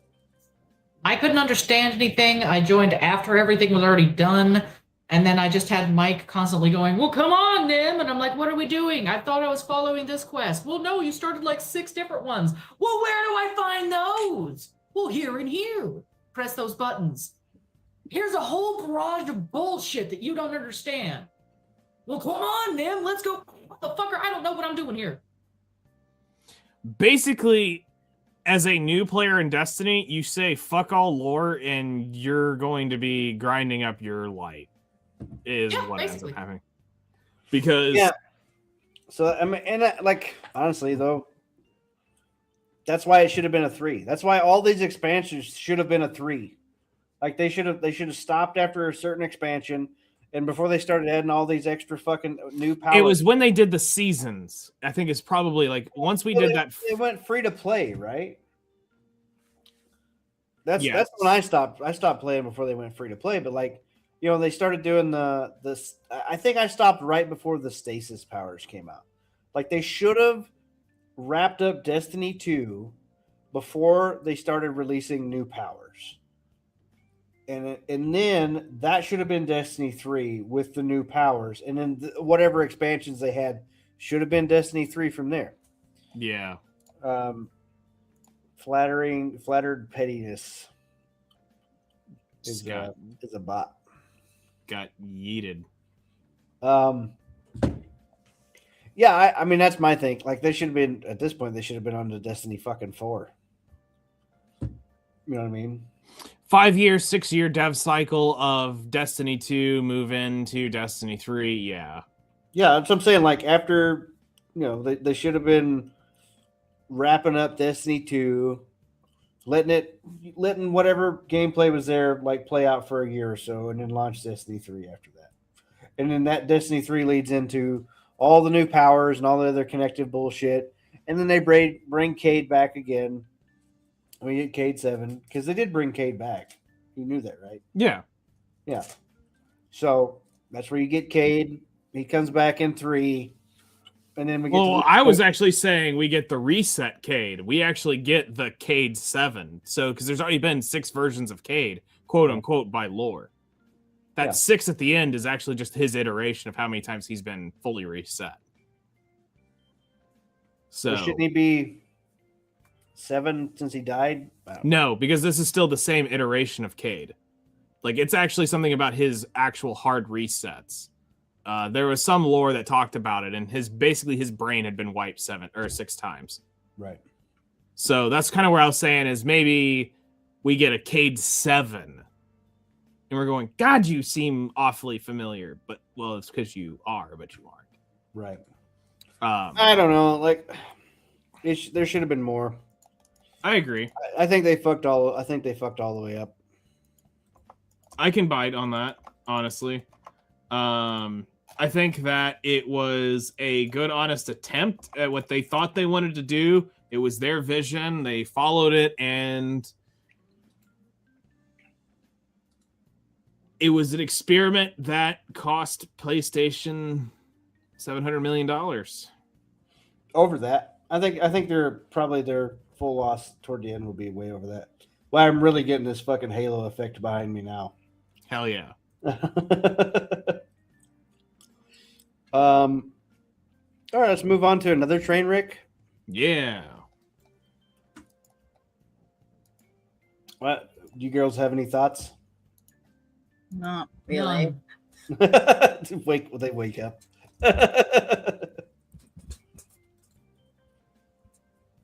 Over the year, Ubisoft lost more than 1.3 billion euros. A record. That's a few dollars. That's a few. Yeah, it's at least a couple.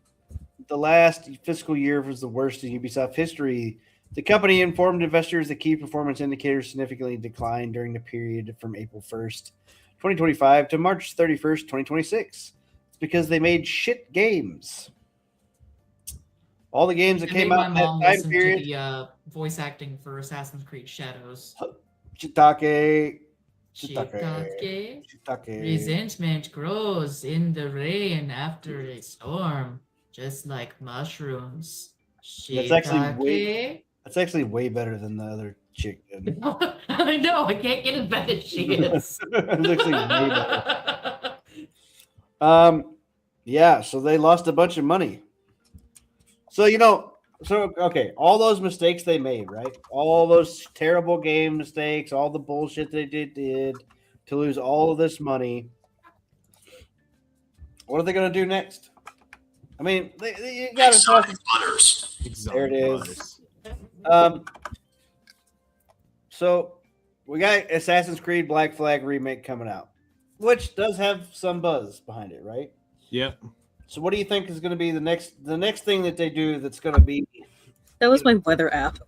Yeah. Well, I mean, they've already started talking about Assassin's Creed Hex, or as we call it, Assassin's Creed Cat Lady. Yeah. So they're still working on that. Well, I'm talking about all their next flop. The breadth of all of Ubisoft's title, not just Assassin's Creed, all of Ubisoft. They do other things besides Assassin's Creed. Far Cry, Tom Clancy series stuff. What else did they do? Completely forgot about those. Yeah, they did Far Cry, they did Assassin's Creed, they had Tom Clancy's The Division, Ghost Recon, Rainbow Six. Don't they have Splinter Cell as well? No. Yes? No.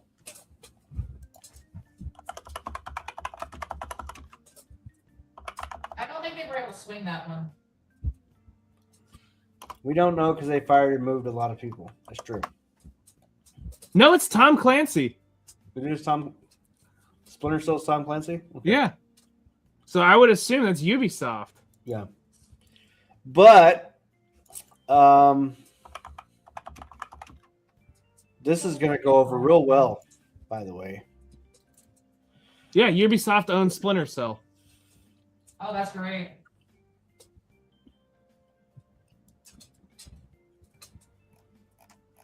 Do you think this is going to make them lots of sales?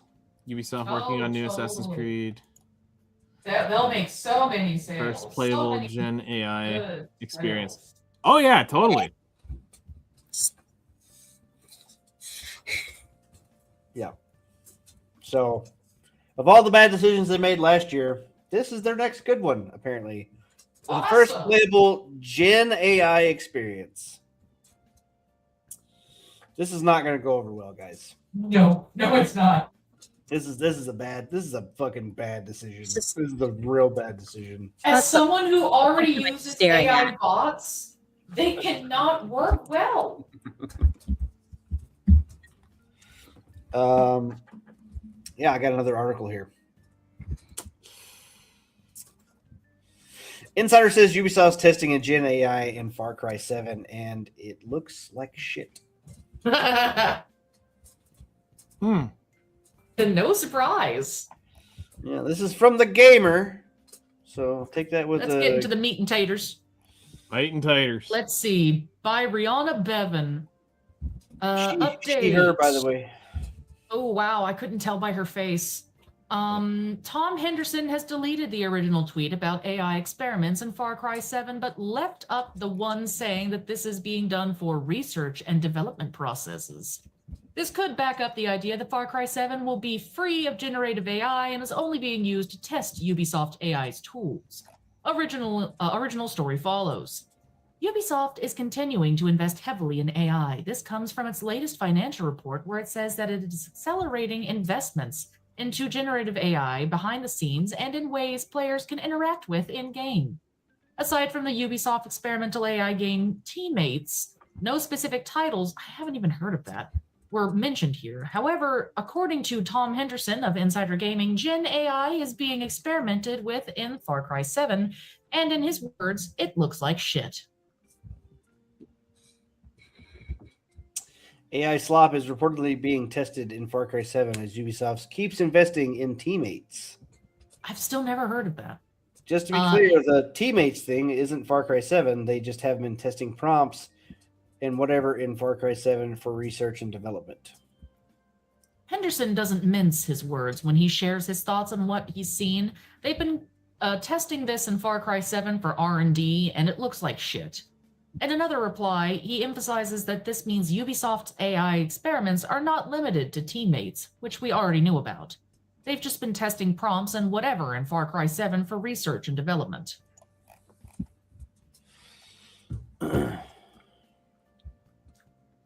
Many will be hoping that these are just tests and that none of this ends up in the final game. With that said, it sounds like development has been all over the place. Hopefully, that doesn't mean Gen AI will be shoved in there to try and speed things along or to just see what audience will accept. Ubisoft has done little to endear itself to the gaming community as of late. Multiple projects have been canceled, including the long-awaited Prince of Persia remake that seemed pretty much ready to go. With that in mind, there's a lot resting on Assassin's Creed Black Flag Resynced, which is set to launch on July 9th. All right, that's all the article. I looked up Ubisoft Teammates. Ubisoft Teammates, an AI experiment changed the game. The following footsteps of Neo NPC, an advanced NPC experiment revealed at GDC 2024. Ubisoft has unveiled its playable generative AI research project, which explores how AI can be used to deepen the player experience through real-time voice commands and enhanced gameplay, dubbed Teammates. The playable experience showcases the capabilities of an in-game AI named Jasper, as well as an AI-enhanced NPCs who accompany and support the player dynamically, generating real-time responses and actions based on player voice commands. The team behind the project aims to test the potential and limits the player interactions through natural speech, explore how generative AI can be used to enhance immersion, test unique interactions, and would not be possible without technology. Director and gameplay gen AI Xavier Manzanares. I did not pronounce that correctly. Narrative director Regine Massu, and data and AI director Rema Lebeau. Bunch of Frenchies. More French accents. I say this shit. Insights on how the project has different goals and other AI projects, and the team's research has resulted in Teammates. Okay, so this could be okay. I'm okay with like a generative AI, like dynamic NPC stuff. Like that seems fine with me. I'm okay with that. Like, yeah, that's not bad. Your squad members like being able to like interact with you would be pretty cool. If they're doing generative AI world building stuff, I don't know. Like I see games, I see anime like SAO or the Infinite Dendrogram, or like an AI creates like new shit in the game or whatever. And that's really cool. Like if there was a, in theory, but we'll see what happens down the road. Yeah, like, and that's kind of where I always look at it is, if you look at like the ability to talk to NPCs and be like actively like learning with you, I think that would be wild. Like that would be so cool to have the ability to get new dungeons generated and all this shit. But I don't see them doing it that well, and I sure as hell don't think it's ready yet to be implemented. Oh, it's not. I think the first But here's the issue, though. You generative AI stuff you get, it will be the NPCs. You can't sit here and basically advanced text bots. You can't go AI slop, ban, don't use. You can't be that cunt at the same time and want to have the cool generative shit. You got to go through the bad to get to the good. Exactly. So, yeah, you gotta can't use it very carefully. So, I think you should have the freedom to go try building games and start with what is working. I mean, let's be real. If you can put a LLM of some sort into it and you could have something powered by Grok or Claude that can talk to you, and when you walk up to it and it knows all your quest history and it goes, and it can make the NPC can make a smart ass remark going, "Oh shit, so you failed that dungeon? Damn, maybe I shouldn't hand you this next quest." And you're sitting there going, "Huh? You saw? How do you know about this?" To be able to know about you more. That would be kind of fun, yeah. And also just Aren't there some mods that are similar to that people have implemented already in Skyrim that use very light LLMs. Yeah. And I think that's where you need to start with first, is with generative AI like that. And then slowly branch out into getting more get more in depth with it. Now, okay, now it's starting to change how now you get generative AI that is reacting to your skill level. Okay, so now mobs react better and more efficiently to you. So it's not just stand there, take hit, and do it. Now it's starting to learn your attack patterns more, and it can utilize that data some to make the fights more challenging. And then we get into eventually to more of the SAO type shit where it just straight creates a random quest chain. And now this quest chain could lead you to some cool ass shit. And it's a quest that only you get to go on because of the paths that you've taken so far. Now it creates a brand new quest that only you get to have access to. There's nothing wrong with this shit, but you have these fucktards who are constantly going out here about generative AI, and I'm like, well, this is generative AI used properly. So that's just me. I think that's what you're describing as a text AI combined with an analytical AI. But it's still generative AI. That's still classified as AI is still being used. Yeah, it's still generating new ideas that did not exist before. Mm-hmm. But it is a large language model, is what it is. But it will need to because as soon as people see the two words A and I next to each other, they just have a fucking coronary bitch fit. Well, it's also the fact that you have people freak out because it will have to generate the dungeons or the path or wherever the NPCs are. It'll have to generate that. Yeah. It's not just the NPCs already existed. It will generate the full chain of everything needed that all of a sudden now you're fighting some level 120 Manticore and you're going, fuck. And all of a sudden, because it knows you have this weapon, it's going to make it a little harder for you. And I think the generative AI has its place, but you got to start somewhere. Stop being a cunt about generative AI in video games and let's go through anything. Not just video games, but yeah, mostly video games are what's being blown up about it right now. They went through that whole crap with Neverness to Everness about they had a one picture on a billboard and a fucking cutscene was AI. And it's the end of the world, as we know. Yeah, and I still think it's a shame that they even removed it because as of now, the Pink Paws heist still has no video for it. And I would have taken the crappy AI video just because I didn't even think it was that crappy. I didn't even think it was that crappy. Cute, personally. Giovanni Dvorak. Yeah, people are just dumb. Yeah.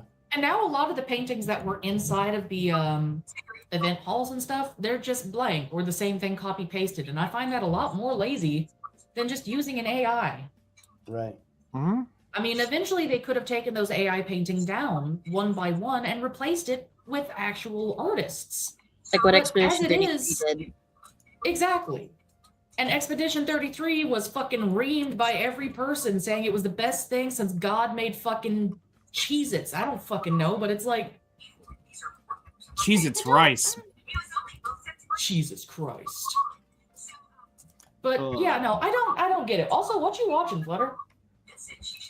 I'm not. My mother is.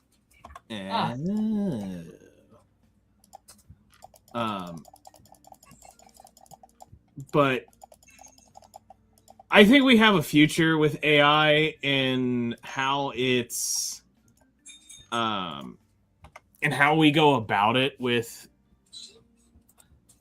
games. It's just right now we're in that special stage of it's trying to figure out how we actually need to do it. And you need to stop telling people, no, you can't do it, and let the people innovate and actually try to learn what is best to do it. You know? I don't know. I think it's...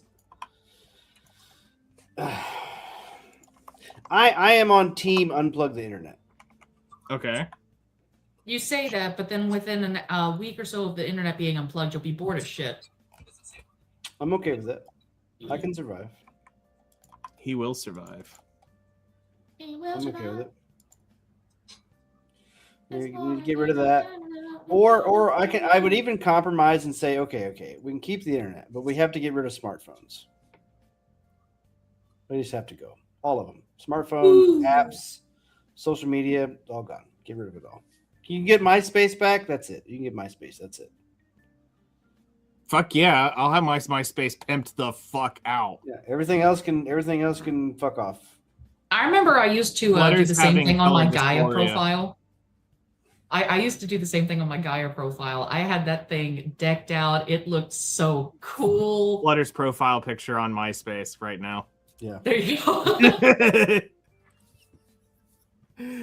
It'd just be sitting there blinking colors. Oh, wow, I've never had a MySpace, but I am aware of that there are a bunch of little quirks, like songs, like a song that plays when you go on someone's page and whatnot. Oh no, my dear, no. Song was for plebeians. We had fucking playlists of shit, and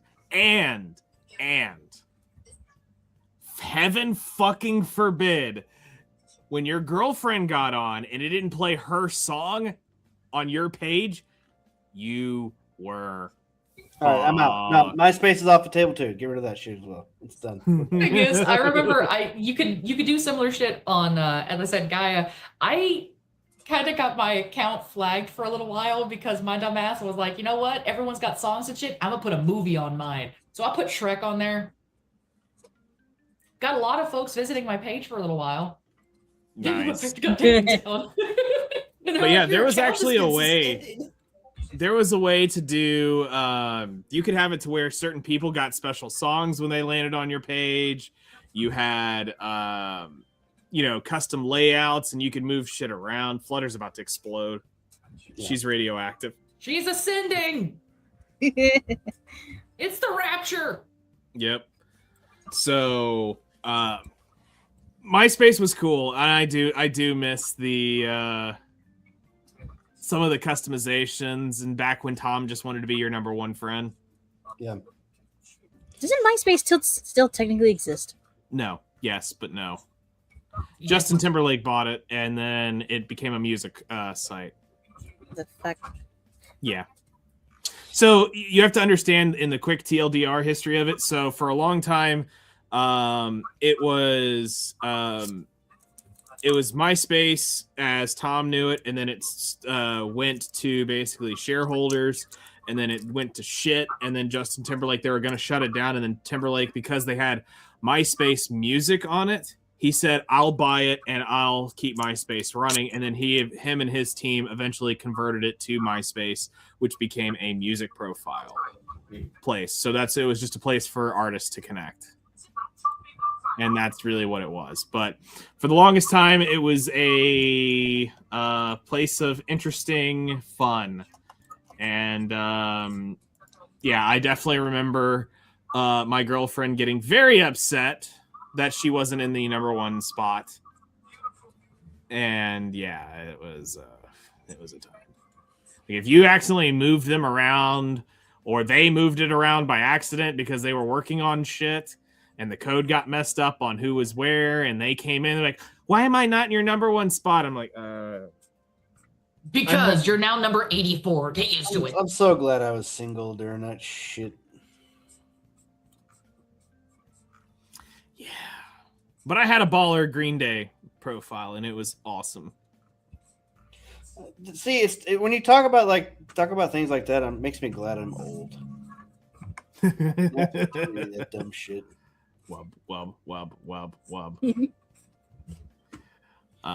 I got trailers. Nice. Wanna watch some trailers? Let's see what smut you got for us this week. Yeah.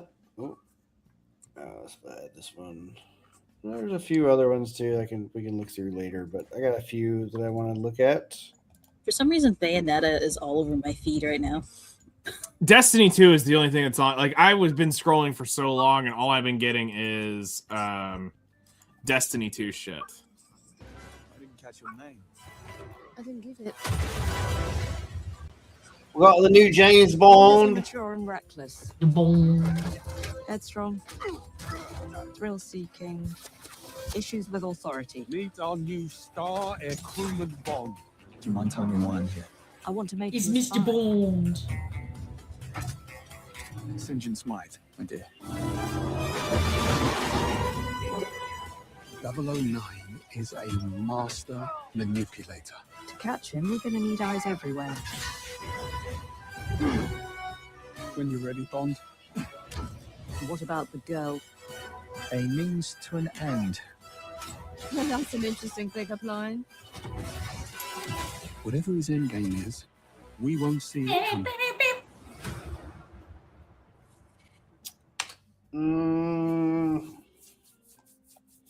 I don't know. It does give me Uncharted vibes, which I do kind of miss Uncharted somewhat, but I don't know.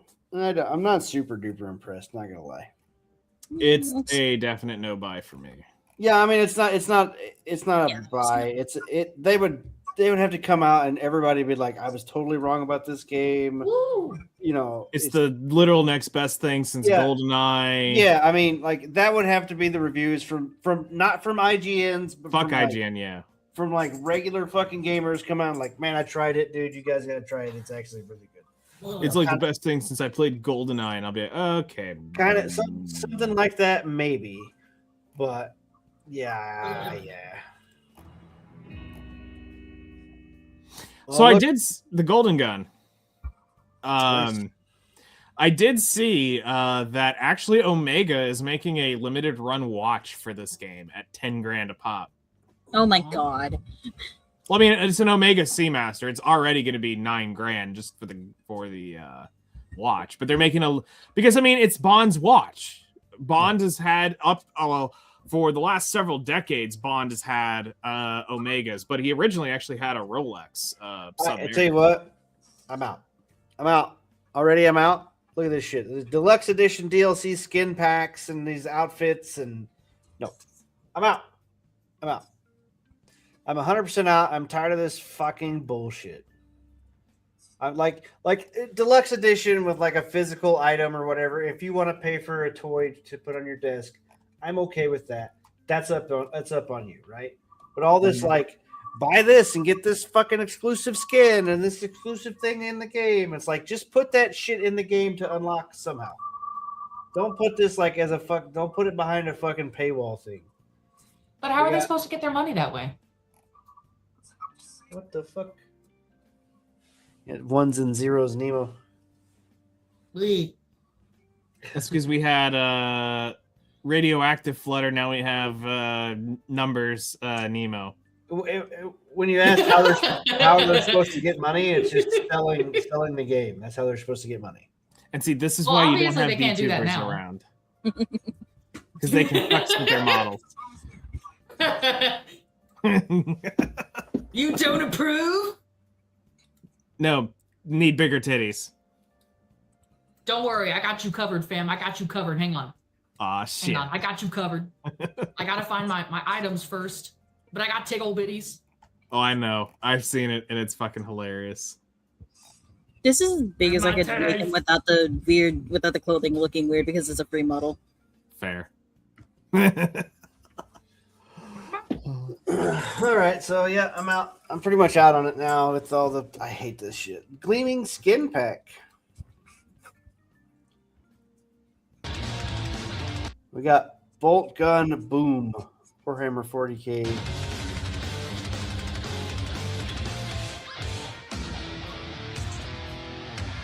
So this is like Doom 2 version of. Does Bolt Gun look a lot more? Why did it look like you were using a condiment gun? Condiment gun? You mean the heavy? Yeah, like you're flavor? firing ketchup and mustard. I don't know why, but the graphics made it look like you were firing like ketchup and mustard at enemies.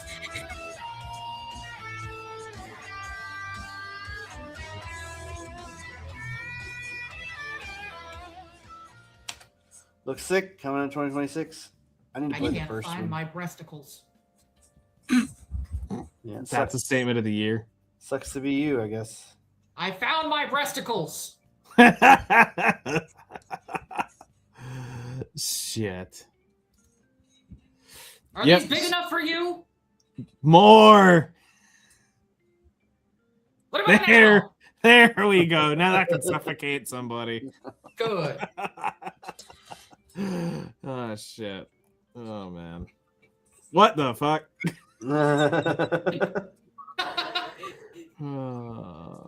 That's awesome. Here's Horizon Hunters Gathering playtest. Closed playtest is in the is whatever. Can't see it. Yep. Can't see it. You were too busy looking at my breasticles. Fuck! I didn't click the right button.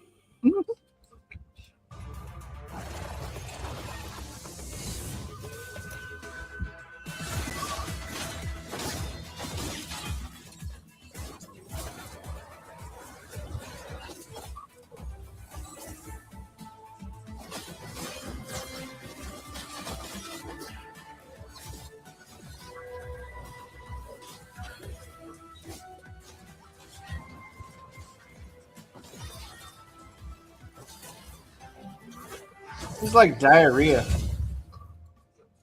Well, I know the frames aren't coming through very well on this end. Yeah, I mean, it looks kind of uncannily smooth from what I could see through the choppy frames. Yeah, it's StreamYard. Sorry. Yeah, you're good. Sometimes it works. StreamYards Sometimes was it doing doesn't. pretty good for a while. I guess they're doing an update or something. Mm-hmm. I don't know. The Hunter Gathering doesn't look great to me. It still doesn't. Look stupid. Careful. And she looked like the best character in the game. White rabbit. And when I woke up, I was in a completely twisted world. Hello, another Alice in Wonderland storyline. I mean, I'm all for an Alice in Wonderland. Dark storyline. Souls, I loved Dark Souls, American Alice in Medieval Wonderland. Alice. It's a fucking dark. It's a Souls like. Please, I'm so tired of Souls likes. I want to actually be able to play the fucking game. I can't play Souls likes. Yeah, well, the Peter Pan game one that came out did really well. Bloodborne? No, that's not Bloodborne. It was, Liza P. Liza P. Yeah, that was Pinocchio, right? Nemo, you guess. say that, but Silksong is staring at you in your wish list. Shut up. Hello. I'll not have with that ass.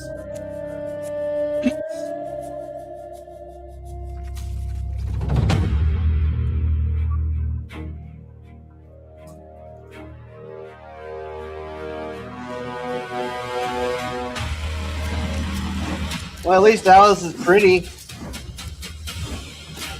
This looks annoying And as she's fuck, so though. blonde.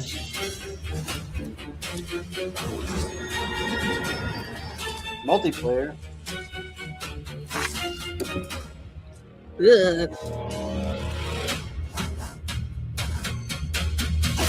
In a good way, that was like creepy as fuck. Rabbit Project. Project. I'm guessing this Rabbit, is, rabbit. yeah. Drink me. Looks. It's Cool. interesting. I mean, it Yeah, looks interesting so enough. Nova Flare. Who is the people who made Liza P? Like you know, they took Pinocchio. Liza P is Pinocchio. I said Peter Pan at the beginning. But yeah. Liza P. Developers. Which really, why not make a fucking pirate NeoViz game and Round out of 8 fucking Studio. Peter Pan? Why don't we make a fucking Peter Pan pirate game? You know, That'd be With- kind of interesting. with the fucking Lost Boys, and it's a survival crafting game where you. Okay. Either that, or It's if you like- want to go into I the like horror Windrose. realm, it's like Peter Pan's finally returning to the Lost Isles, and they're having to find the Lost Boys, and they've all turned into giant, mutated abomination versions of themselves, and like you have to, I don't know, kill shit. Yeah. This is no ordinary chair. And This sure. chair is special. It's about to change It's my everything. chair. Mildly amusing, Okay. but you could do better. Welcome to the RMF Ragdoll Testing Facility. It appears perfect. you have not been assigned a subject number. Also, you are blue. Interesting. I believe I may have a job for you. I need I you love to these work your games. way through the facility. I will collect the results as you do. Whilst in the facility, I advise for you to be yourself, but try to avoid using free will wherever possible, as doing so can skew the results. Together, Are you we lazy? gathering Fuck yes, I information am. for science, for humanity, for fun. Some of the rooms you will enter will have specific challenges. Some of the rooms you will enter will have suggestions. Some of the rooms you will enter are just rooms, really. The facility will offer guidance. Did the makers of Stanley Parable and Subliminal make this? Because holy shit. When you encounter your wooden colleagues, the outcome is entirely up to you. Efficiency is acceptable. Creativity is encouraged. Overcomplicating things is fairly common. Please note, your actions will often have consequences. Some immediate, some delayed, some a little confusing. RMP's ragdoll physics experiment. Yeah, no, that's going on my wish list right now.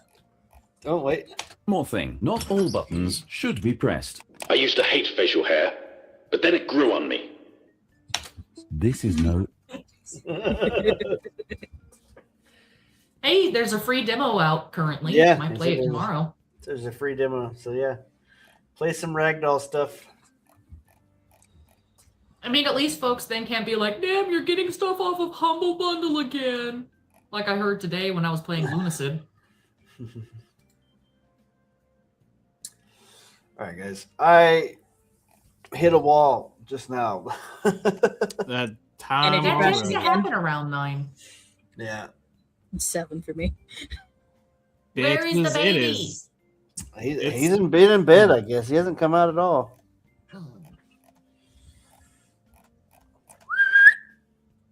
Ajax, Baby.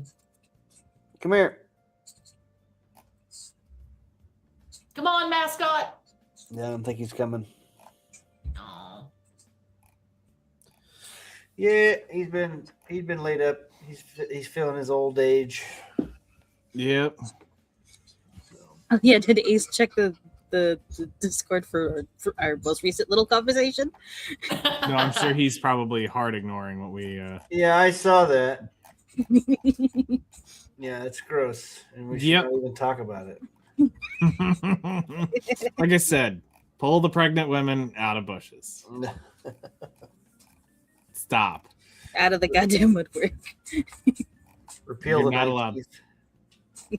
You're not. Oh god, allowed I to can work there. fry the pixels. Deep fried Nemo. Oh god, it's just getting Jesus, worse. See and my worse and worse. eyes.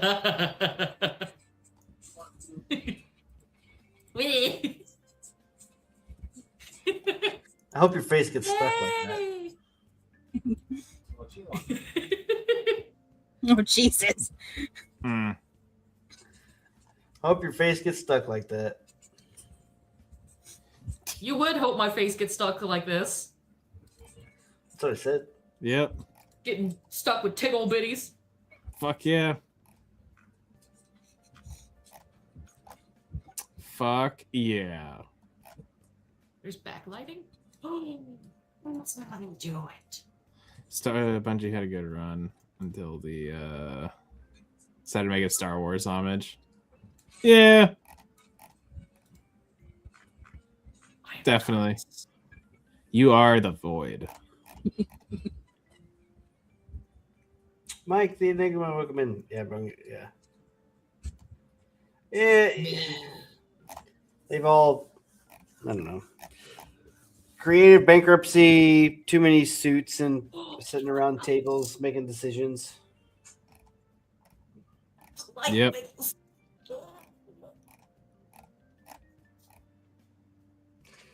I am actually exhausted. This hit me like a. Well, you also are if you're starting your diet too, your body hasn't stabilized the energy yet, so yeah.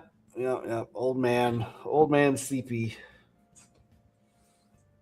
Well, it doesn't help that you're dealing with 2 retards who's just fucking around with their models at this point. I've mostly been ignoring you, so You can't ignore me forever. as I do all women. You can't ignore me forever.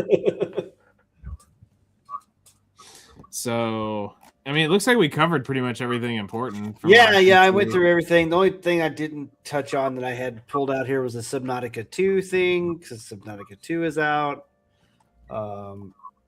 They basically said that the EULA is stupid. It's the Subnautica same 2 EULA that they got for PUBG. Yeah, Subnautica 2's EULA is so severe that even this news story breaks it. So. And then the other thing that I had pulled up was that Quantic Dream is shutting its servers down. What did Quantic Dream make first? Because they made something single player, but I can't remember what it was. According to this, Quantic Dream has made Detroit Become Human, Heavy Rain. Okay, yeah, that's what it was. I knew I recognized the name, but so they made a Spellcasters Chronicles, and it lasted 83 days, and they which is a live service game or whatever. Yep. And they're shutting it down already. Yeah.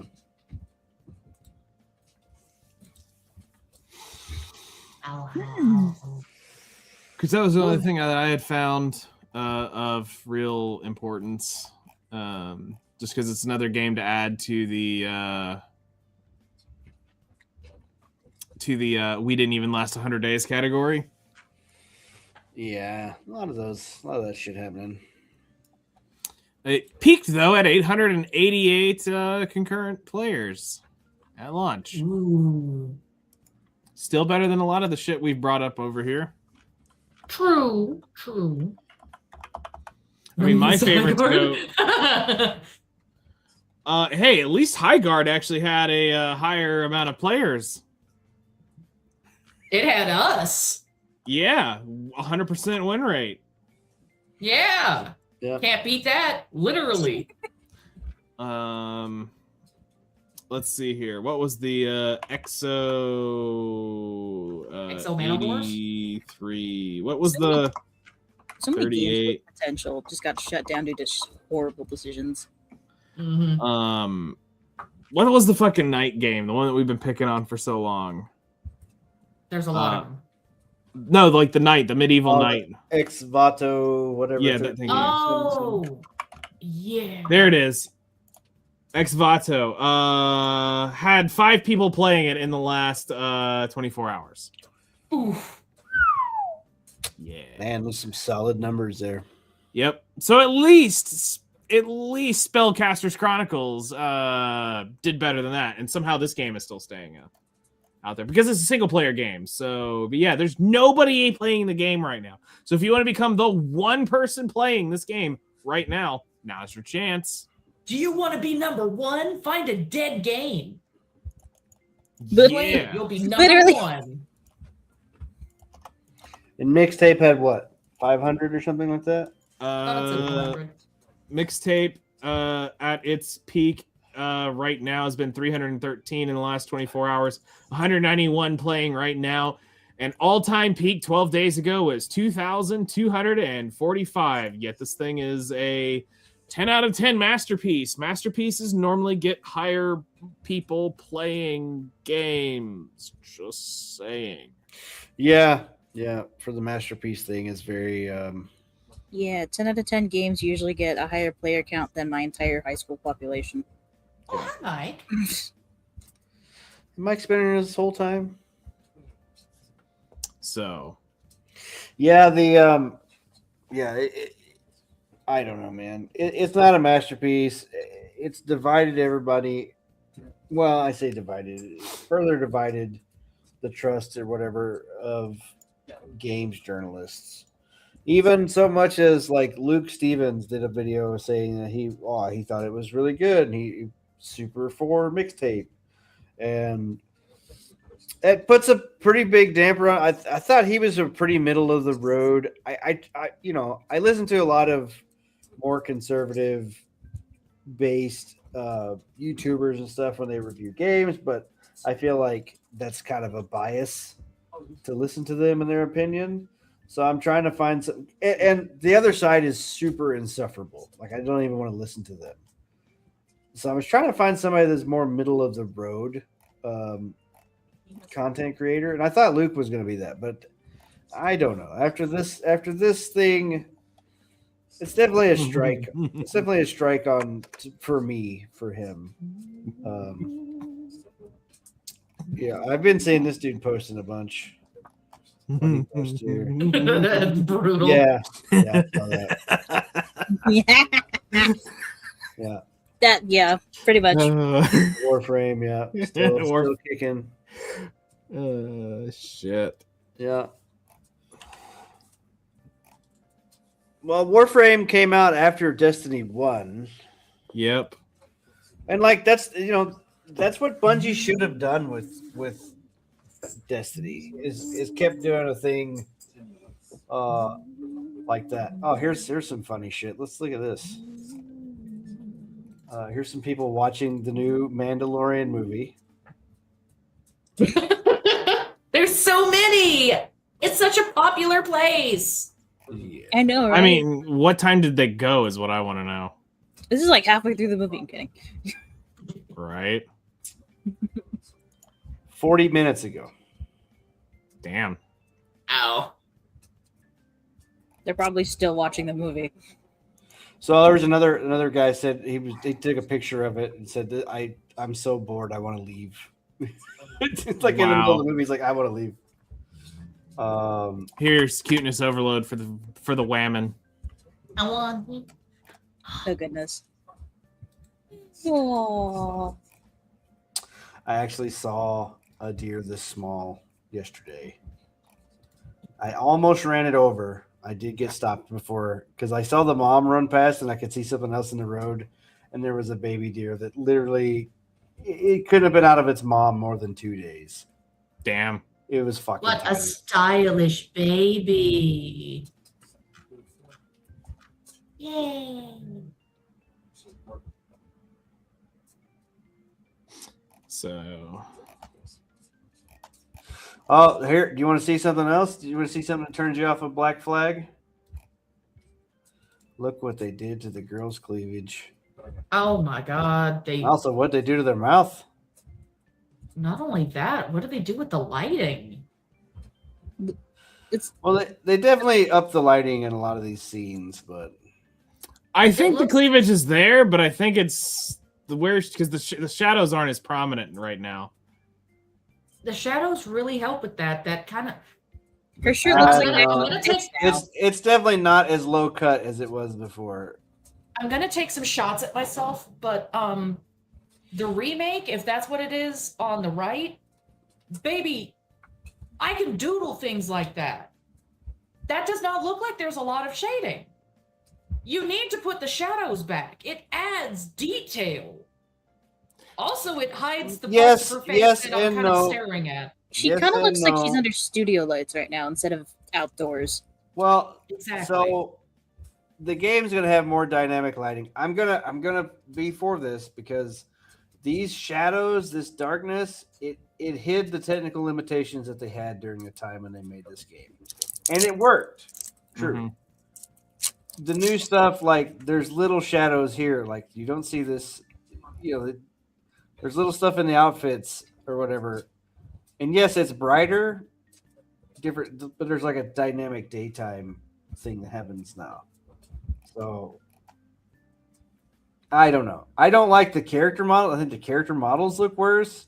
I'm not going to complain about the graphics and the lighting. I think the model itself looks worse than the other ones. Mm-hmm. But I think the lighting's fine. Yeah, we'll see. We will see. Yeah, I keep coming back to the same shit that I've been bouncing on, so I think I've officially scrubbed through X. The only other thing is Twitch is doing talking about more of the viewbotting shit. That they're going to be really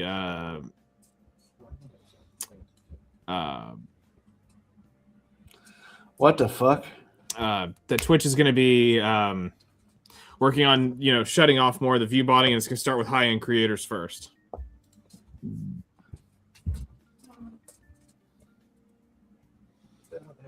Look at his neck. Look at his people.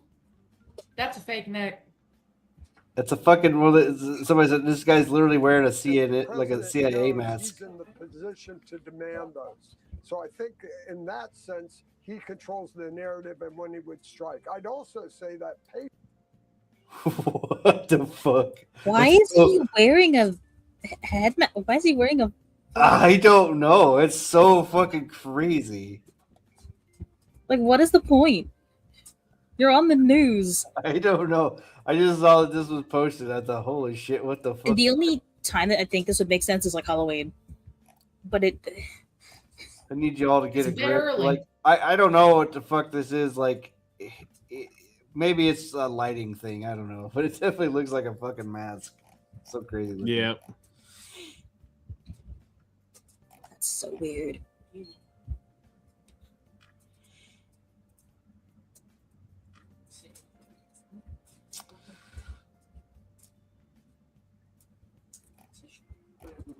Yeah, I don't see anything else. I think we've drained it for today.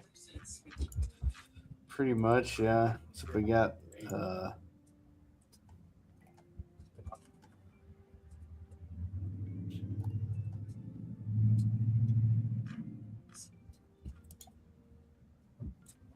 Destiny players are not happy at the moment. That's true. No, they are not. I mean, all 14,000 or 11,000 of them. Right. So. All 3 players are. Okay.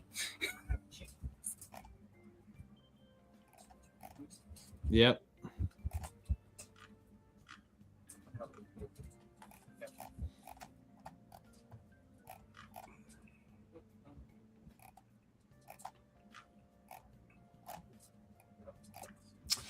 Yeah, I'm scrolling through and not seeing much. Oh yeah, fucking Supergirl star Millie Alcott attacks fans again. Mocks Christian dad, says it's okay to piss off the right people.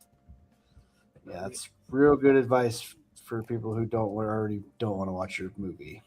It's like, good job, fatherless behavior. Prove why we should reject you more. It's like I don't think she looks good as Supergirl. Also, don't think James Gunn makes good movies now. Yeah, which is sad. And I think James Gunn has fallen up the ladder the whole time. Yeah. There's a reason why I just don't watch movies much in general, with a handful of exceptions, and I do mean I can literally count the exceptions on one hand. While I have you here, though, Knight, Yes. what kind of baby's first cover song software would you recommend? For what aspect? I'm trying to make a cover song. Which kind of audio profile, or not profile, but what's a good thing where I can rip audio and place it together on top of itself? To rip audio? Rip audio, place audio. How? So you want to be able to make the song and then put your voice over the track is what you're asking. So just literally sing right over the track? No, you're not trying to pop vocals out or shit like that? Not entirely. I really have no idea what the fuck I'm doing, so I'm trying to find some basic software to start trying to figure out what the fuck I'm doing. So TLDR, basically find karaoke track and then use any sort of low latency audio recorder and record to that. Okay. And the low latency is going to be the key because there will be potentially a delay. And so it gets more complicated without the right tools to get that delay almost down to 0. So like it's doable on normal computers. It's just like my Pro Tools rig is 0.003 latency, I think. So I mean it's next to unnoticeable. But there's also a $10,000 card in there that's powering Pro Tools. So, but I mean, it was designed to do 192 tracks at once. So, Damn. I would say karaoke tracks. Look at something. What in the fuck? Just got jump scared by Fat Arnie. overweight so Arnold Schwarzenegger. This is so weird. It's Patinator. The Terminator, but everyone's overweight, like drastically overweight. I mean, this is what it would be in 2026, so it makes sense. You're right, but goddamn. Damn. I had to share. Yep. Looks so stupid. I love it. I'm trying to think of a good recording software you could use to try. I mean, Audacity is probably the cheapest, freest shit you can get your hands on. And you can start messing with it. I don't know how well it will track. Oh no, he found something else. Another one that I found is possibly BandLab. I think I can use that one on my phone too. Okay. I thought it was illegal to manipulate mileage on a vehicle. The tattoo said "Don't stop." Oops. I guess she wants them to stop now. Sorry. But yeah, I know that you do music, and I wanted to pick your brain for a few seconds of like, what do? So, I mean, the way we would do it is we would put it in we would get a karaoke track and put it in Pro Tools, and you would record it here. Okay. I don't do any of the things that punch vocals out, because while you can get the center channel knocked out, there's still so much shit floating around in the effect chain and the left and right speakers that you're still going to have a lot of the vocal in it. So I always just recommend people fuck around with karaoke tracks and sing over that and start covering that. And then as you can get more and more into it, you just start recording your own. Totally. Because the part that actually makes people more interested in you is when you can do a unique take to it. Like a good example is Jonathan Young. I wouldn't go listen to covers just to listen to covers. I listen to it because of what he does to them. And that's what makes it cool. So just hearing somebody sing a song is more like profile. Hey, look at what I can do. Doing what he does is like actually what draws people to go listen to stuff. So valid. Well, thank you. Yeah. So start looking at like just getting started, and then look more towards what can you do to make your own version of it. And like I said, do you know who Jonathan Young is? Have you ever listened to his shit? Nope. I don't know offhand. I might have listened to him before. Give me a second. I'll send you one or two Jonathan Young songs, and he's good. It's cool. But this would be YouTube channel already up. Yes. So I would recommend there is some of his old ones that were just absolutely epic, which were like he did the Pokemon theme with the original guy that sang it. Nice. And it's fucking, the video for it is amazing. So like I would look at that. I would look at he had Every Time We Touch from the Cascada song was fucking glorious. He's done so many different songs, but when you listen to it, you'll go, okay, so he found something and he made it his own, and you can see like, okay, this is why you got popular, is because you actually made you actually made the full cover. So that's a whole different, to me, that's a different art of than just covering a song.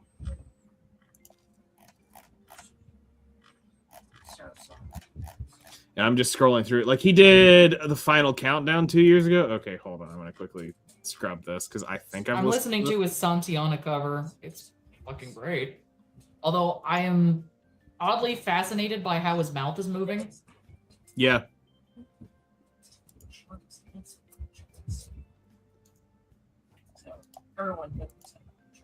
The biggest part that I'm worried about is trying to get the music behind it for the most part. I don't want to get copyright struck into fucking oblivion. You will have your stuff tagged. I mean, tagged is one thing. Yeah, I plan to see, like original creator, posts and links and stuff everywhere. But no. I'm saying it will still flag it as a, it'll come up as, if you do the final countdown, it'll eventually somehow route its way back to Europe. So, gotcha. So just kind of keep an idea, like, it will eventually kind of, you might not make a ton of money on them because I don't plan to make any money if I'm honest. I've just got folks in my chat that are wanting me to do cover songs. Then yeah, just cover them and then deal with the shit later. All right, sounds like a plan. It's honestly the best way to do it. Sounds like a plan. Well, thank you for letting me pick your brain. I appreciate it. Yeah, no problem. Yeah. All right. We're in the stream. I'm tired. Alrighty. In the stream. Thank you, everybody, for joining. Thank you, Flutter, for getting back here.